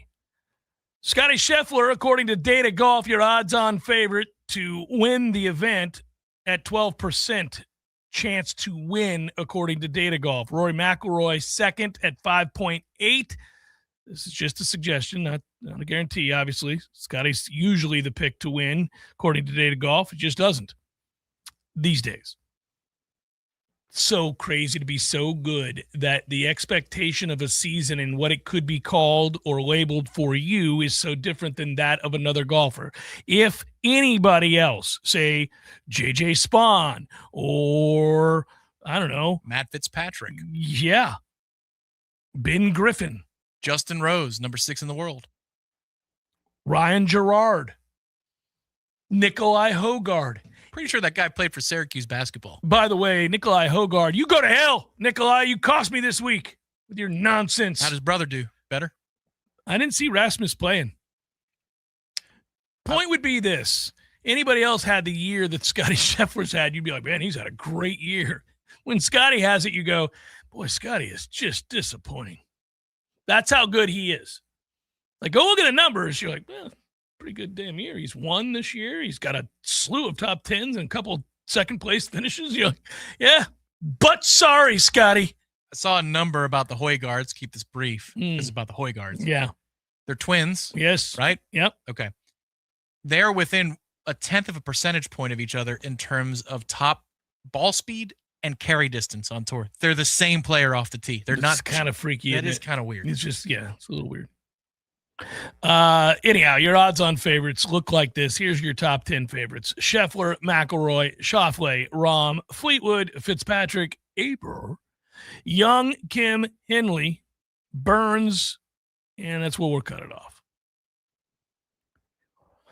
Yeah, I gave you more than 10 there, so that's good. There you guys. Yeah, now Brooks is an injury concern. I was wondering what the hell was going on with that Saturday round. It looked like crap.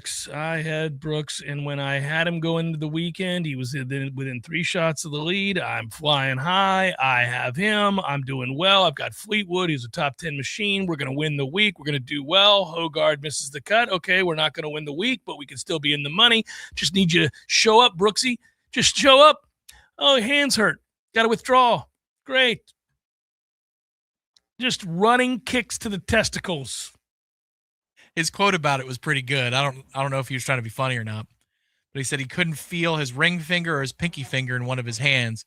So towards the end of the round on Saturday, I started to feel it. I don't know if that was because it's actually healing or the meds, but I could feel all 5 fingers. And then he's like, I'm not messing with that on Sunday. Not if you're going to have to be hacking it out of the rough at Shinnecock this week, if he is even going to play. But that's going to be that's a tough one. That's a cautious play because he would be an auto play if he was healthy. But now, what the hell do you do? Well, you don't bet him. That's what you don't do. No, I think you just move along. Day baseball in the College World Series sees Texas beating the brakes off of Alabama right now, 7-1. Bama elimination game looks like, unless they stage a big comeback, they'll be headed out with 2 ass kickings. Oklahoma slapped that ass around, and now Texas is doing the same. So there's that. And I kind of curious. I'm holding out hope for Troy. There's no way, but I just keep holding out hope for Troy. You never know. A little 3-2, couple of bloops. Yeah, the whole baseball thing is still on my mind. It's funny that way. I want to see the roster continue to be filled out here. We're gonna need that. We're gonna need more in the way of the roster. I've got 7 different pools to prepare myself for this week for the U.S. Open. How many are you in? Well, whatever pools I'm in, I got to get done in the next 24 hours. Let's get to the getting. Yeah. But then once I'm over there, oh, buddy, not pools, but I'll be playing the games. I'm going to the Paddy Power. Going to I'm going to fill out my tickets like they used to do before phones. I get the little golf pencil. I'm going to bubble in the Scantron. I'm going to make these plays, and then I'm going to have my tickets in front of me all weekend. I just got, in the first hour, I did mention the unbelievable performance of Jalen Brunson, 45 points, 29 of those in the second half, all-time great finals performance that we got to see over the weekend. And from a decisive underdog, meaning Brunson himself, again, we did see, you recall Brunson on that Villanova team that won the 2 national titles? Yeah, I do. Yeah. I'm not the biggest college hoops fan in the world, but I was aware of that team and how badass they were. Yeah, well, remember one of those national championships was that game against North Carolina that was so good. So yeah, but I was with heart. Yeah, and I was thinking about Brunson. And he also won a high school national championship, and he was Mr. Basketball in the state of Illinois.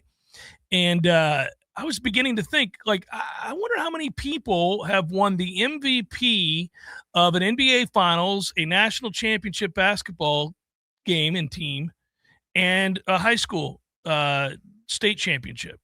And Kareem did.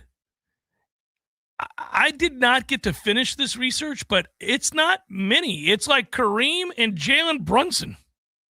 Like that, it's incredible what he did.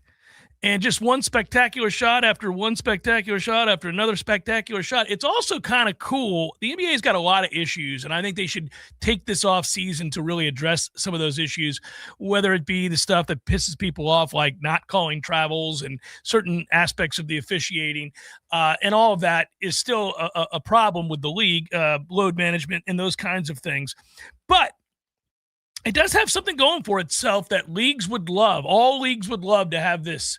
And that is, are we now at 8 or 9 straight consecutive years without a repeat champion? Somebody new every effing season is what every league would want. Although dynasties and evil, dynasties at that are sometimes wanted as well. People would get real tired of the Knicks if they won again next year. Well, they would, and they could, I guess. I could see them being tired of New York right now just because of the way that it was covered with all of the celebrity stuff.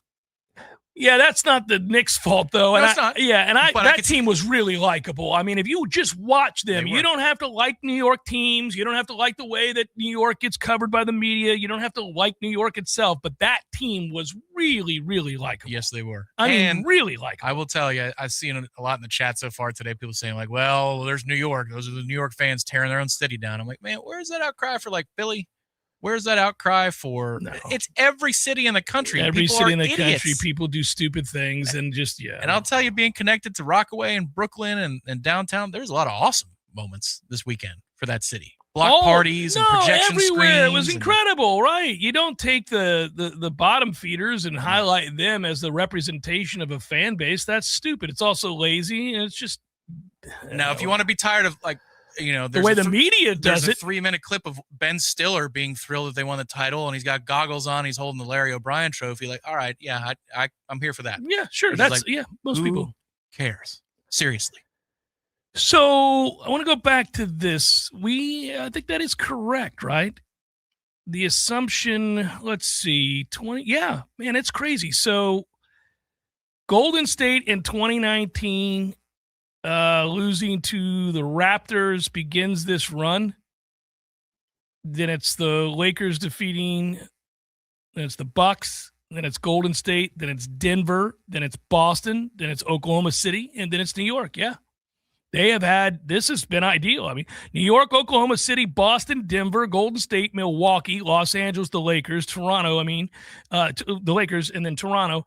You cannot, as a fan base, when you're watching a league and you say to yourself, the Milwaukee Bucks and the Toronto Raptors and the Denver Nuggets have all won, and Oklahoma City have all won titles in the last 9 years. That's ideal. So Toronto started off this chain of events? Yeah, Toronto. What year was that? 2019. That's unbelievable, man. That's pre-COVID? Yeah, it's pre-COVID. It's against Golden State, Kawhi Leonard. But that's the Kawhi shot against the Sixers. Yeah, to get them there, yeah. From the baseline. Yeah, it rattles. That was 7 years ago? 7 years ago. That is painful. That feels like 3 seasons ago. So Toronto won it, then the Lakers won it. Then the Bucks won it. Then Golden State won it. Then Denver won it. Then Boston won it. Then, Oklahoma City won it. And then the Knicks won it. I don't even remember the Boston one. You don't? No. Wow. I couldn't tell you who they beat. Who they beat? Denver? They beat Dallas. Dallas? And that was Joe Mazzulla is the head coach, and it was his first Tatum, year. Right? Jaylen Brown and Tatum, and that team was loaded. Yeah, really good. Wow. It was just a couple years ago. I believe that was the Toronto title, sir, with Kawhi. There was also like KD and the Achilles popping in there somewhere. You remember Jokic winning with Denver, right? Yeah. They beat the Heat like a drum. Oh, the efficiency off the charts. Yeah. That was silly. Yeah, man. And he's disinterested. He's like, I would rather talk about horses. It's like, all right, man. I got you. He would. He would, yeah. No, it's. But I mean, you look at for the NBA. It's funny what it did was spawn because the Knicks hadn't won in 53 years. What it did was spawn the conversation of cities that are starved for titles. The reason that's it's a massive story because the New York team won a title. It's always a massive story, but I think it's a bigger story because the Knicks unify New York better than any other franchise in New York, more than the Yankees because the Mets have a significant following, more than Brooklyn. Obviously, nobody cares about Brooklyn. And more than the Rangers and Islanders, it's the Knicks. The Knicks, Giants or the Jets. Yeah. The Knicks unify New York like no other franchise, and they hadn't won a title in 53 years, and it was an improbable title at that because that was a 53-win regular season team. It was a good team. They weren't an elite team, but they got hot. They figured it out. It all came together at the right time, and that's the hope you have as a fan of any team anywhere, right? Like, can we get to the playoffs? And if we can we figure it out? Is there a eureka moment? Clearly, even getting to the playoffs wasn't quite the moment. They lost twice to the Hawks. The Hawks, sorry ass. But once the light came on, it came on. From that point forward, they went 15-1. And it's one of the greatest runs in postseason history. It's not arguable. It is one of the greatest runs of all time. In certain categories, it is the greatest run in postseason history. It doesn't make them the greatest team in NBA history, far from it. But it is a historic run, an amazing run, and a player who now sits atop. You talk about iconoclast in New York for him.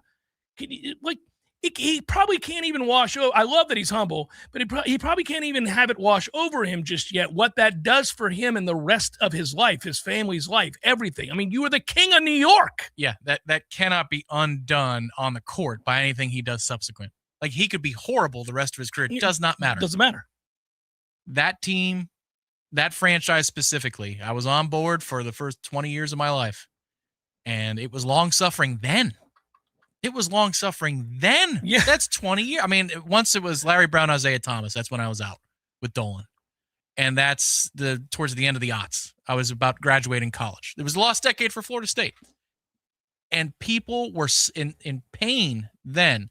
It's like the Toronto Maple Leafs for a Stanley Cup. They are long suffering. And the choke job. They are. I was telling a friend of mine this weekend, when they choked against the Pacers and Reggie Miller did the gesture, I was at Clearwater Toyota off of Gulf to Bay because my dad decided to get car maintenance during the most important game. Like, what are you doing, Pops? It was the first time he really had to discipline me. I was out of line because I was furious that I had to go with him to sit in a waiting room to watch. I would have been furious too. On an 8-inch television screen that was fuzzy, and they choked it while I was watching in a no air conditioning waiting room at a car lot. It's ridiculous. It's your dad's fault. I think so too. What did he do? What were you doing? I think I need Mr. my moment. Lang, get it together. Tom, it's not your fault. I know.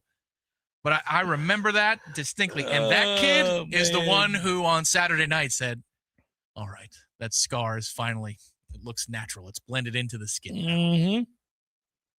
Mm-hmm. Noles over the weekend getting a commitment from Pearl River Community College catcher Coy Clements. He was a masher. He's a big dude. I talked about him on Friday on the show. Did we get him on Friday? Saturday, I do believe. Got it officially on Saturday. Yeah. I knew we had him in, and I wanted that signing to happen. He's 6'4", 220 pounds. And again, junior college, they were a national championship junior college team. He mashed. There's no doubt. 24 home runs, 71 RBIs in 61 games. Big dude. Said to be a good receiver of the baseball. We'll have to watch. Lord knows he can't be worse than Carnes or Schmela behind the plate. Neither one of them did a good job catching. The amount of pass balls is a little high, though. It's a little high. But we didn't see him, Tom. I know. We didn't see him. They may not be labeled properly. This is a sport. It's a sport in college baseball where I don't know that they know what they're looking at. It's a sport where they will give a wild pitch to a pass ball with a quickness, though. Yes, they will. And they will also give hits that aren't hits to hitters who are on hit streaks, even though that ball was hit right at the shortstop, bounced right off of his glove. At rib cage height over the heart of the plate. Wild pitch. No. Yeah, no, it right. really wasn't. So we don't know. But he was sensational. OPS over 1,300 during the 1376. Yeah, that's come on, buddy. Be a thing. be a really good catcher. You know how mad I get when I watch. I think there's a small chance, too, that Major League Baseball could get involved with this kid's future, but it sounds like the odds are heavily in Florida State's favor of he'll be here. Yeah. He'll be here next year. Yeah. So that worked. And then also would say that you get that frontline pitcher, the Big East pitcher of the year. That was a big signing as well. I just, by Wednesday, I want to hear. You want to have a couple more power bats? Yeah, a couple more. I want to hear that guys can, yes. Yeah. Yes. The top 5 Yes. in the lineup right now would include some combination of Stutzer, DeLamielleure, and this kid. You'd probably hit DeLamielleure 2nd or 5th in a perfect world. I can tell you who's going to be hitting 9th. Actually, probably in a perfect world, you're hitting Brody 7th or 8th in the lineup. In a perfect world. Yeah, that would be a lineup. Well, that's when, as you add kids, you'll start seeing them slot further down in the lineup. That's right. And I love Brody D. Now, I will tell you this. I'm with you on Brody D having a great year if he had stayed healthy. Mm-hmm. He started to figure out how to pull the ball, and he became, a little bit more dependable. So I think if he stays healthy, he'll have a very good season this upcoming year. I would agree. Plus, the ballpark plays for him. Even you could still go the other way in Hauser as a righty, and maybe that's what Clemens does. Yeah. And you could hit 12 or 15 bombs. I think he was in line for a dozen home runs or more if he had been healthy this year without breaking a sweat. Somebody sent me videos, speaking of recruiting, of the recruiting weekend that was for Florida State football. And you guys know I don't spend a ton of time talking about Florida State football recruiting because they're not good at it. And it's frustrating. And it just leads to more frustration. I take a look. I want to see, certain guys come in. You get a commitment from a 3-star guy or a 4-star guy here or there. And you do pay attention to the names. You want to know what they are. But then again, you can't cement that. You don't know that they're going to remain. All it takes is us to go out and lose to SMU, and all these guys ride out. And as it stands, we're still, 50-something? Where are we at in recruiting rankings? Oh, I don't venture down to that page, but I can. I'm going to do it right now for you. I'll do my job. I'm doing it right now for you, Tom. We're outside the top 50.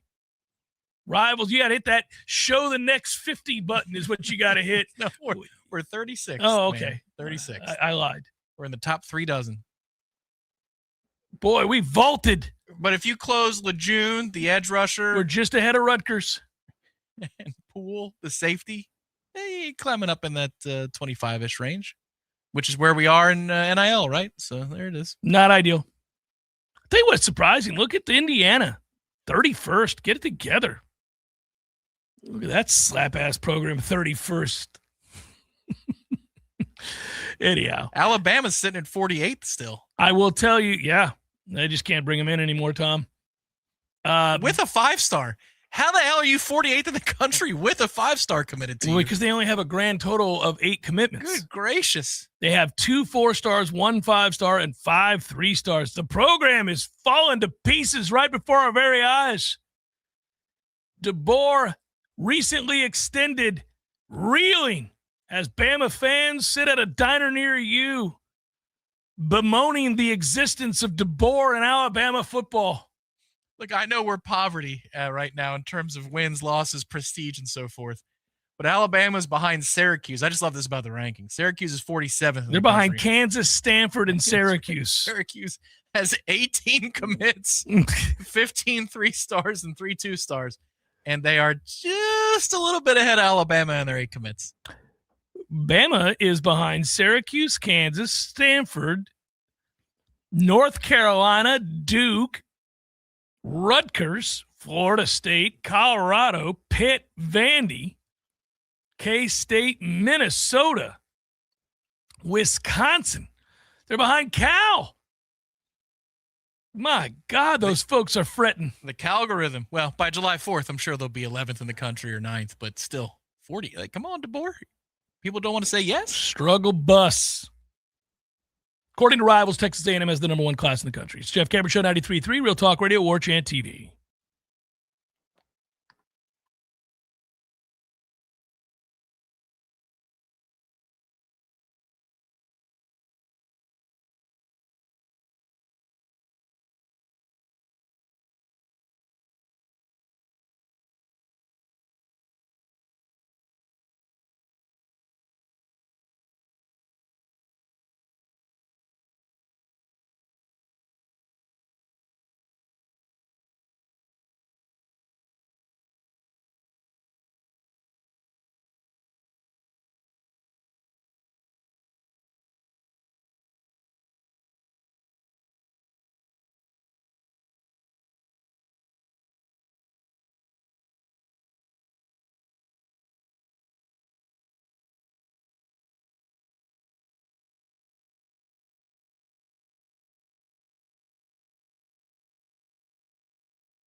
I'm Michael Garrison, third generation here at Metal Roofing Sales of Tallahassee. It's a common misunderstanding that a metal roof is more expensive than a traditional shingle roof. At Metal Roofing Sales of Tallahassee, we'll show you how affordable it really can be. A metal roof far exceeds the durability and lifespan of a shingle roof, saving you thousands of dollars over time. Not only do we have the technology to fabricate and produce the best materials, we have the most experienced contractors to install your roof as well. And we will match or beat any other price in tile. Find us online at metalroofingSales.net. You can trust the 3 generations of service under one roof. What if great coffee just showed up at your door exactly when you wanted it to, so you never run out again?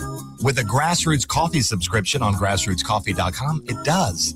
Grassroots Coffee is specially sourced from around the world, locally slow roasted in small batches, and delivered right to your door on your schedule. No last-minute store runs, no stale coffee. It's your call.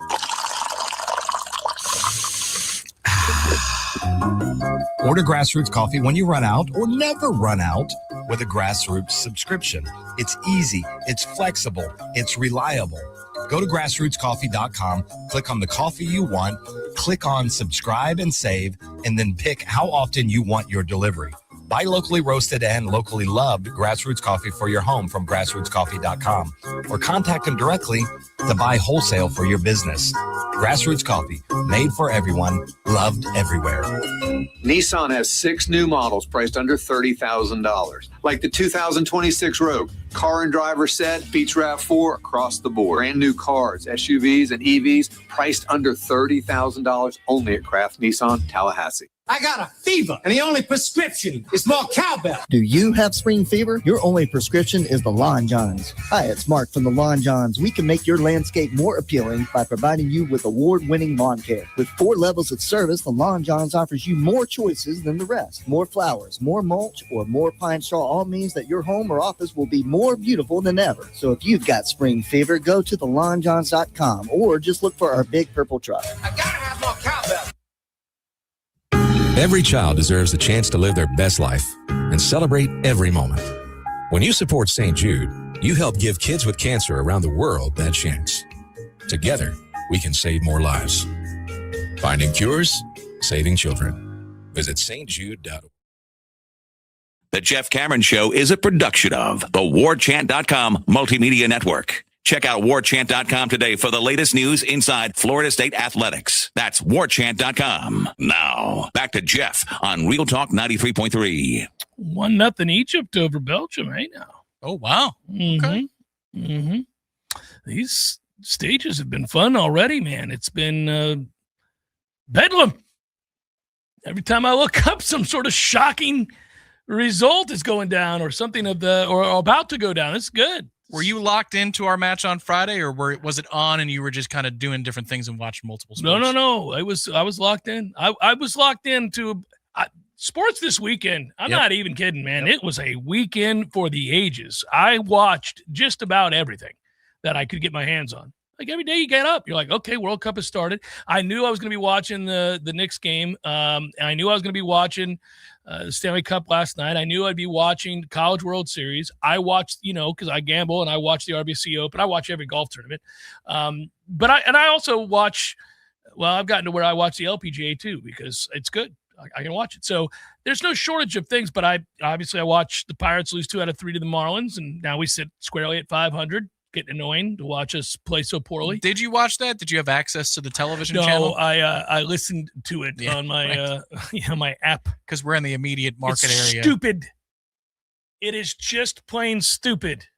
You could have paid $25 for Fox Sports to be able to watch it. No. 3 games. No, I'm not going to do it. Yeah. So now we move on from them, and I'll be back watching again. I watch almost every Pirates game when I can, but. Yeah, so I listened to that and I flipped around, and it was a good. It was a great weekend, man. It was just, and soon it was weird. I caught myself watching. The off season they do this, and I get drawn into these things because I love the sport and I love the history of the sport. So if I'm flipping around and they've got any sort of documentary-esque thing on football or college football, I'll watch it. And this weekend I was watching. Basically the history of college football. I think it was on, it might've been the SEC network. And anyhow, I was watching that too. I love seeing the old black and white footage and just hearing certain players' names and all that sort of thing. Like see if I knew who they were, or do I remember the tail end of their NFL careers and things like that. And that documentary they did, it's like 20s, 30s, 40s, 50s. Yeah. And so they get me every time. It's like flipping around and Goodfellas is on, or Jaws. Like, oh, well, I guess we're here. This is what we're watching. Don't know what to tell you. I flipped around and this was on. Heat's on. What we going to turn heat off? We're not turning do that. We're not turning heat off. It's can't heat. Be done. No, it can't be done. So that's what happens. They got me with the football thing. I was like, oh, well, this is on. That's me and my old YouTube games. I texted you a couple weeks ago when I was watching Buccaneers and Packers Sunday Night Football 1995. You've become. I sought it out. It was great. The game was riveting. Yeah, you can do. I can't. I struggle with that. You go back and watch full NFL games. It was a game I don't remember. If I knew the outcome, you lose attention very quickly. But I genuinely remember wanting terribly to go to that game, crying that I couldn't. Thought my parents were evil. They didn't let me go to this game. And I was on Christmas break. Did you mutter under your breath, I hate you? I mean, whatever the equivalent was for an 8-year-old. Yeah. So I'm not happy. Like, that would be the equivalent. So I don't remember who won. And yet, lo and behold, Trent Dilfer tried to throw 17 interceptions in that game. Then he got hot in the fourth quarter, and we beat the Packers at the buzzer. He was a weird player that way because when he got hot, he looked like he could be really good. Yes. But he'd spend 3 quarters not being really good. Dear Christmas. And Alvin Harper, that I can understand why. Yeah. Now I know why that didn't go well. He can't catch.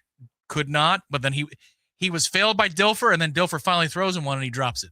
And that was so. He was shocked. Classic dysfunction. He was shocked it was put on him. He was like, "Here we go." That's right. Eric Rett was a man that night, though. Sorry ass Eric. He was not sorry on he that was Sunday night. Sorry though. In general, 28 carries, 100 yards. That was Eric Rett's night. Most nights they did give him the ball a lot for all 2.5 yards per carry. It was always a rough one. You got to watch the formative moments for Derek Brooks, Warren Sapp, and John Lynch. Well, you got to see him in together. the creamsicle. Yeah. Which is great. And they were top 5 in the NFL in red zone defense before Monty Kiffin even touched the team. So it was on its way. Oh, they had some dudes now. But then they put the scheme together with the people, much like Bill Walsh did with the offensive skill that he had. You put together badasses with a scheme that people are confused by. That is how you go on a run like the Buccaneers defense did for the next 7 seasons after that. Well, the weirdest thing was that I don't know that people were confused as much as they were absolutely at a loss as to what to do, because when you play that defense and you've got a Derek Brooks, the places that you can expose the cover to are gone.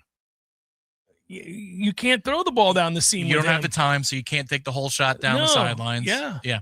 You don't have a way. It's a classic case of personnel just dictating terms. But also, it was the answer to the West Coast, which everything's underneath. You're running mesh and drags and quick slants and stuff, and they're just waiting. And quarterback's like, he shouldn't be there. They're like, well, he is.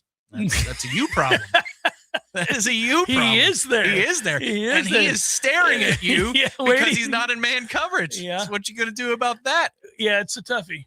By the way, all of those meshes and drags and I want to see a lot of that from Mike Norvell's offense this year, because we don't have a strong arm quarterback. And, obviously there's safe plays. You're gaining 4 or 5 yards at a time. You're staying ahead of the chains. You're putting together long, time-consuming drives. That's what I want to see. Got something coming out from Warchant this week to that end about Norvell, the deep ball, at his good days in Memphis and his 2 good seasons here with Jordan Travis, and how much they use it, which is a pretty good clip of the time, between 16 and 20%, depending on the year. The number that jumped out to me was how little danger Jordan Travis put the ball in when he took shots down the field, mostly because, remember, he was more outside the numbers in a sideline game. You were nobody type throws. In 118 deep ball throws for Jordan Travis in 2 seasons, only 2 were worthy of being turnover-worthy passes. Turnover-worthy passes, 2 out of 118. That is insane. For Ashton Daniels, he's operating closer to 15% of turnover-worthy throws down the field. So you got a clash of styles here between what Norvell likes to call and what Daniels does well.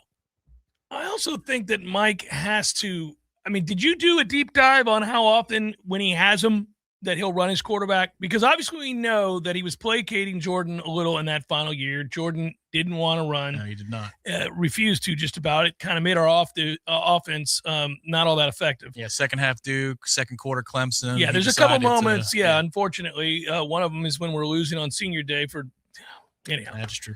But yeah, he wouldn't do it. But could you go back and find when he had guys and before Jordan took that, I don't want to say stance. That's a good idea. No, that's something I can add to the list. Because he's going to have to run the hell out of this kid. Well, one thing I can tell you is that's what Auburn did last year. I don't know if you looked at his game log at Auburn or if you just said, I'm not going to look at that. Either way, I'll give you the numbers. Because last year in his 3 starts, I understand that sacks or carries, but trust me when I say watching these games, he's running the ball a lot. 15 attempts against Kentucky, 18 attempts against Vandy, 23 carries against Alabama in the Iron Bowl. They were not afraid to call his number. Those aren't all sacks, I promise you. A lot of those are designed quarterback runs for Daniels. Yeah, well, he's going to have to do that again. He's a big dude, like thick, strong and kid. He's larger than he was last year. Yeah. He's put on some good weight. What's he, 220? Yeah, legit. 225? Yep. Yeah. No, man, that's a sizable dude. Run his ass. 20 carries in 3 starts. He played 1 half against Arkansas because Jackson, whatever his name is, Arnold, got yanked for throwing a pick 6 before halftime. Yeah. 7 carries in just a half of football. So they had a plan. So Ashton should know this isn't novel to come into Florida State. Like, we're going to do what Auburn did last year. And you're going to run a lot.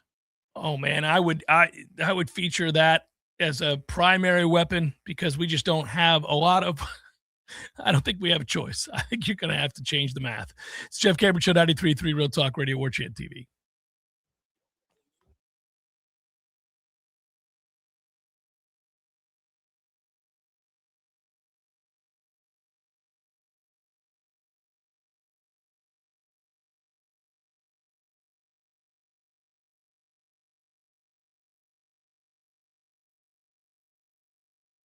Organizers were prepared to assist more than 300 families through the outreach effort. More than 100. Here are these 2 bad boys. This right here, this is the Harry's Plus razor. I love it. It's weighty. This is a much lighter version of Harry's. It's the regular Harry's. They're both awesome. I use both. In fact, let me tell you something. Look at that. Those are Harry's blades. They didn't send them to me. No, they didn't. I went and bought these yesterday because I love Harry's. And I only shave with Harry's. There's a litany of things they want me to say or to talk about, but I think the best way and most effective way for me to tell you how great Harry's is to tell you I use all of these Harry's products on the regular. Hell, I even use the Harry's facial lubricant because it's so effective. Love me some Harry's blades. The Harry's Plus is where it's at, though. Very heavy, very, very effective. Man, do you feel clean after a Harry's shave. It's unbelievable. Harry's Plus is Harry's heaviest razor handle ever, made from metal, never plastic, designed to fit comfortably in your hand. It's true. I'm just telling you, it's true. Here's the deal. For a limited time, our listeners can get the Harry's Plus trial set for only $10 at harrys.com/warchant. This set includes the all-new Harry's Plus razor, 1 refined 5-blade cartridge, a 2-ounce foaming shave gel that I use, and a travel cover to protect your blades on the go, like the one I just showed you. Just head to harrys.com/warchant to claim this offer, and after your purchase, they'll ask you where you heard about them. Please support our show and tell them that I sent you. Care provider within the last 6 months, you may qualify for your own CGM right now. We'll do all the insurance paperwork and deliver your new CGM at little or no out-of-pocket cost to you. Medicare and most insurances will cover your CGM, so don't wait. Have your insurance handy and call the Aptiva Medical CGM Health Hotline right now. 800-323-3660. 800-323-3660. 800-323-3660. That's 800-323-3660.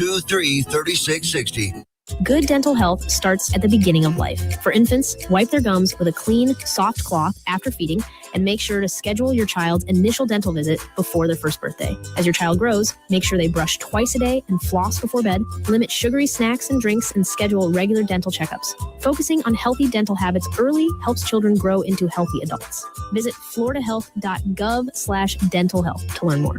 This message is sponsored by the Florida Department of Health and the Florida Association of Broadcasters. Fresh Florida sweet corn.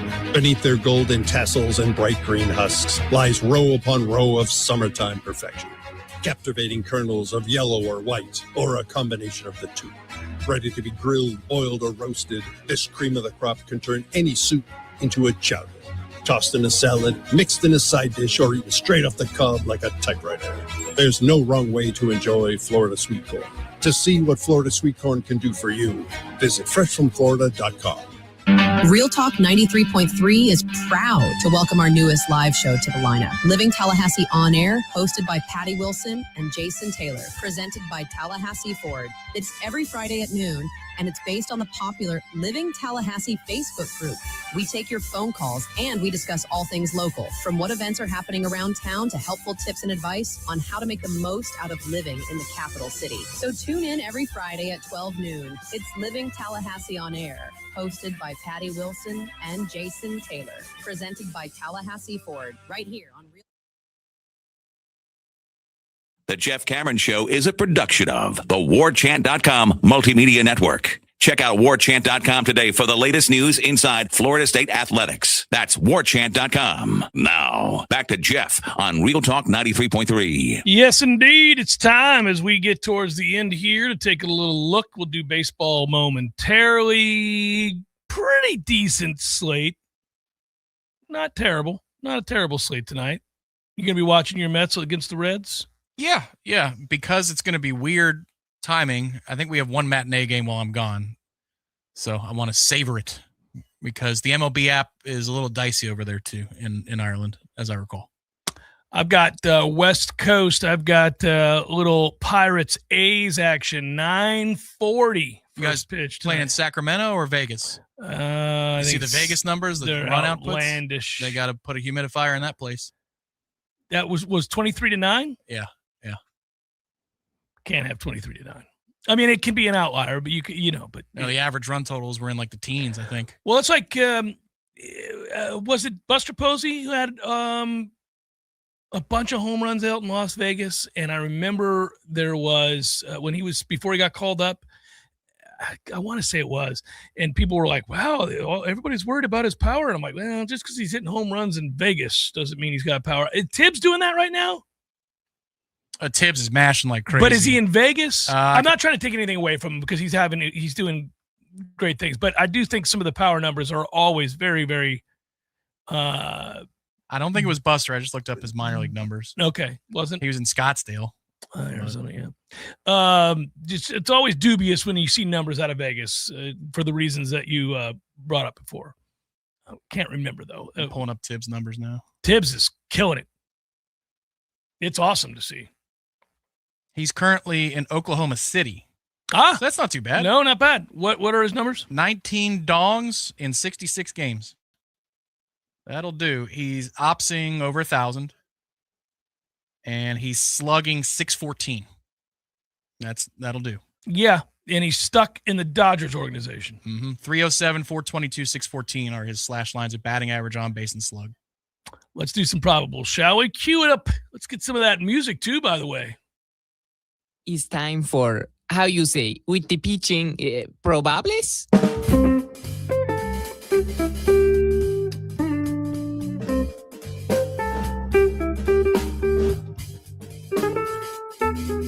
Marlins, Phillies, Ryan Gusto. Marlins are back to 500, 36-36. Phillies, Zach Wheeler. Royals, Nats.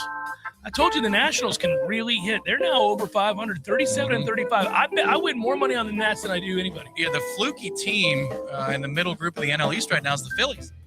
I know they started slow and they recovered, but if you look at their run differential, their total offensive output, it's paltry. They're not hitting the ball at all this year in Philly. Yeah, the interesting thing in the National League, you've got in the Central, all but one team is 500 or better. And in the East, all but one team is 500 or better. Who could that be? Been a rough go for the Mets. But you're actually 6-4 in your last 10, 32-39. We're 5 games over in our last 40 games or so. That little 12-game losing streak hurt. It was a toughie. It was a little hurtful. My Buccos are 36-36. Damn it, man. Anyhow, the Nats are fun to watch, and they can score a lot of runs. Royals, Nats, Mitch Spence, Andrew Alvarez. Mets, Reds, Tobias Myers goes for the Mets. The Reds will throw Chase Burns. Our young kid just got put on the IL. That rotation is decimated. So I don't get to do who's that kid? No, that's Christian Scott. You're correct. Yeah, I think we're going to use openers 2 or 3 times a week because we need to. Yeah. San Diego and St. Louis. I need San Diego to beat St. Louis. I want everybody to beat St. Louis. Wandy Peralta goes for the Padres. Dustin May for the Cards. Twins, Rangers, TBD. Why are the Twins always tweet TBD? Announcer starter. Mackenzie Gore goes for the Rangers. I'm flustered. Rockies, Cubs, Michael Lorenzen, Shota Imanaga. Tigers, Strohs, Troy Melton, and my man, Kai-Wei Tang. Kai-Wei Tang on the hill, everybody. Tang! Pirates, A's, Jared Jones. Really good outing from Jared last time we saw him. JT Ginn throwing for the Athletics. I hope you pitch poorly, JT. Angels, D-backs.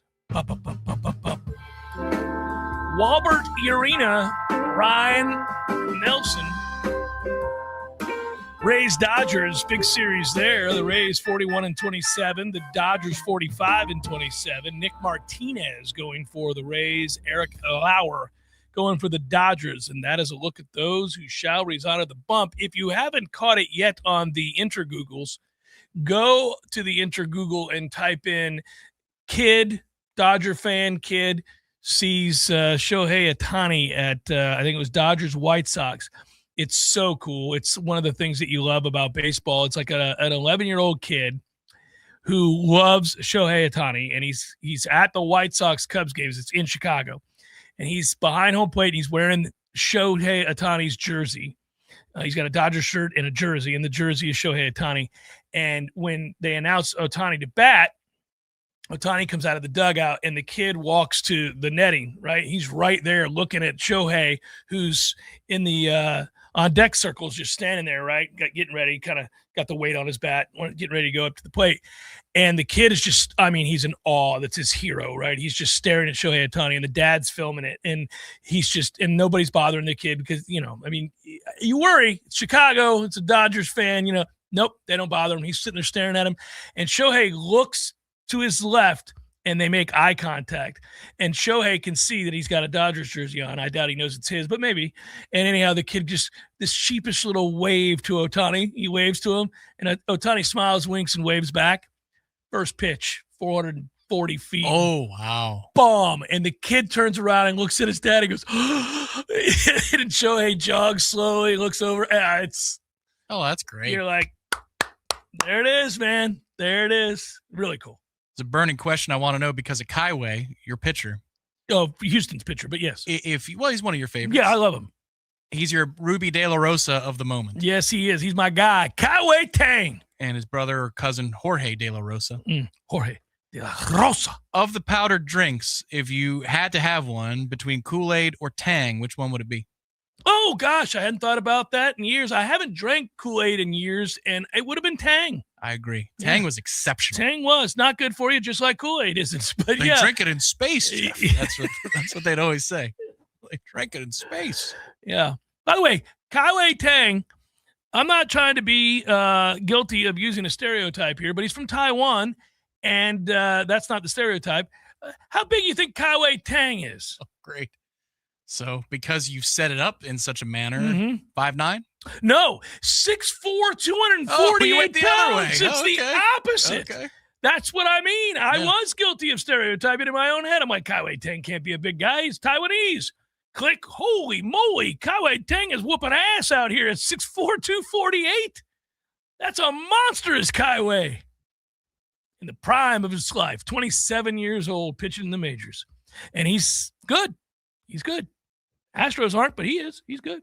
So, little Kai-Wei Tang action. Any early insights as to off the books people you're picking for the U.S. Open? I'll know more tonight. You had Smalley for the PGA. I had Rye, Mm-hmm. and they both proved to be good competitors. Yeah. Well, look.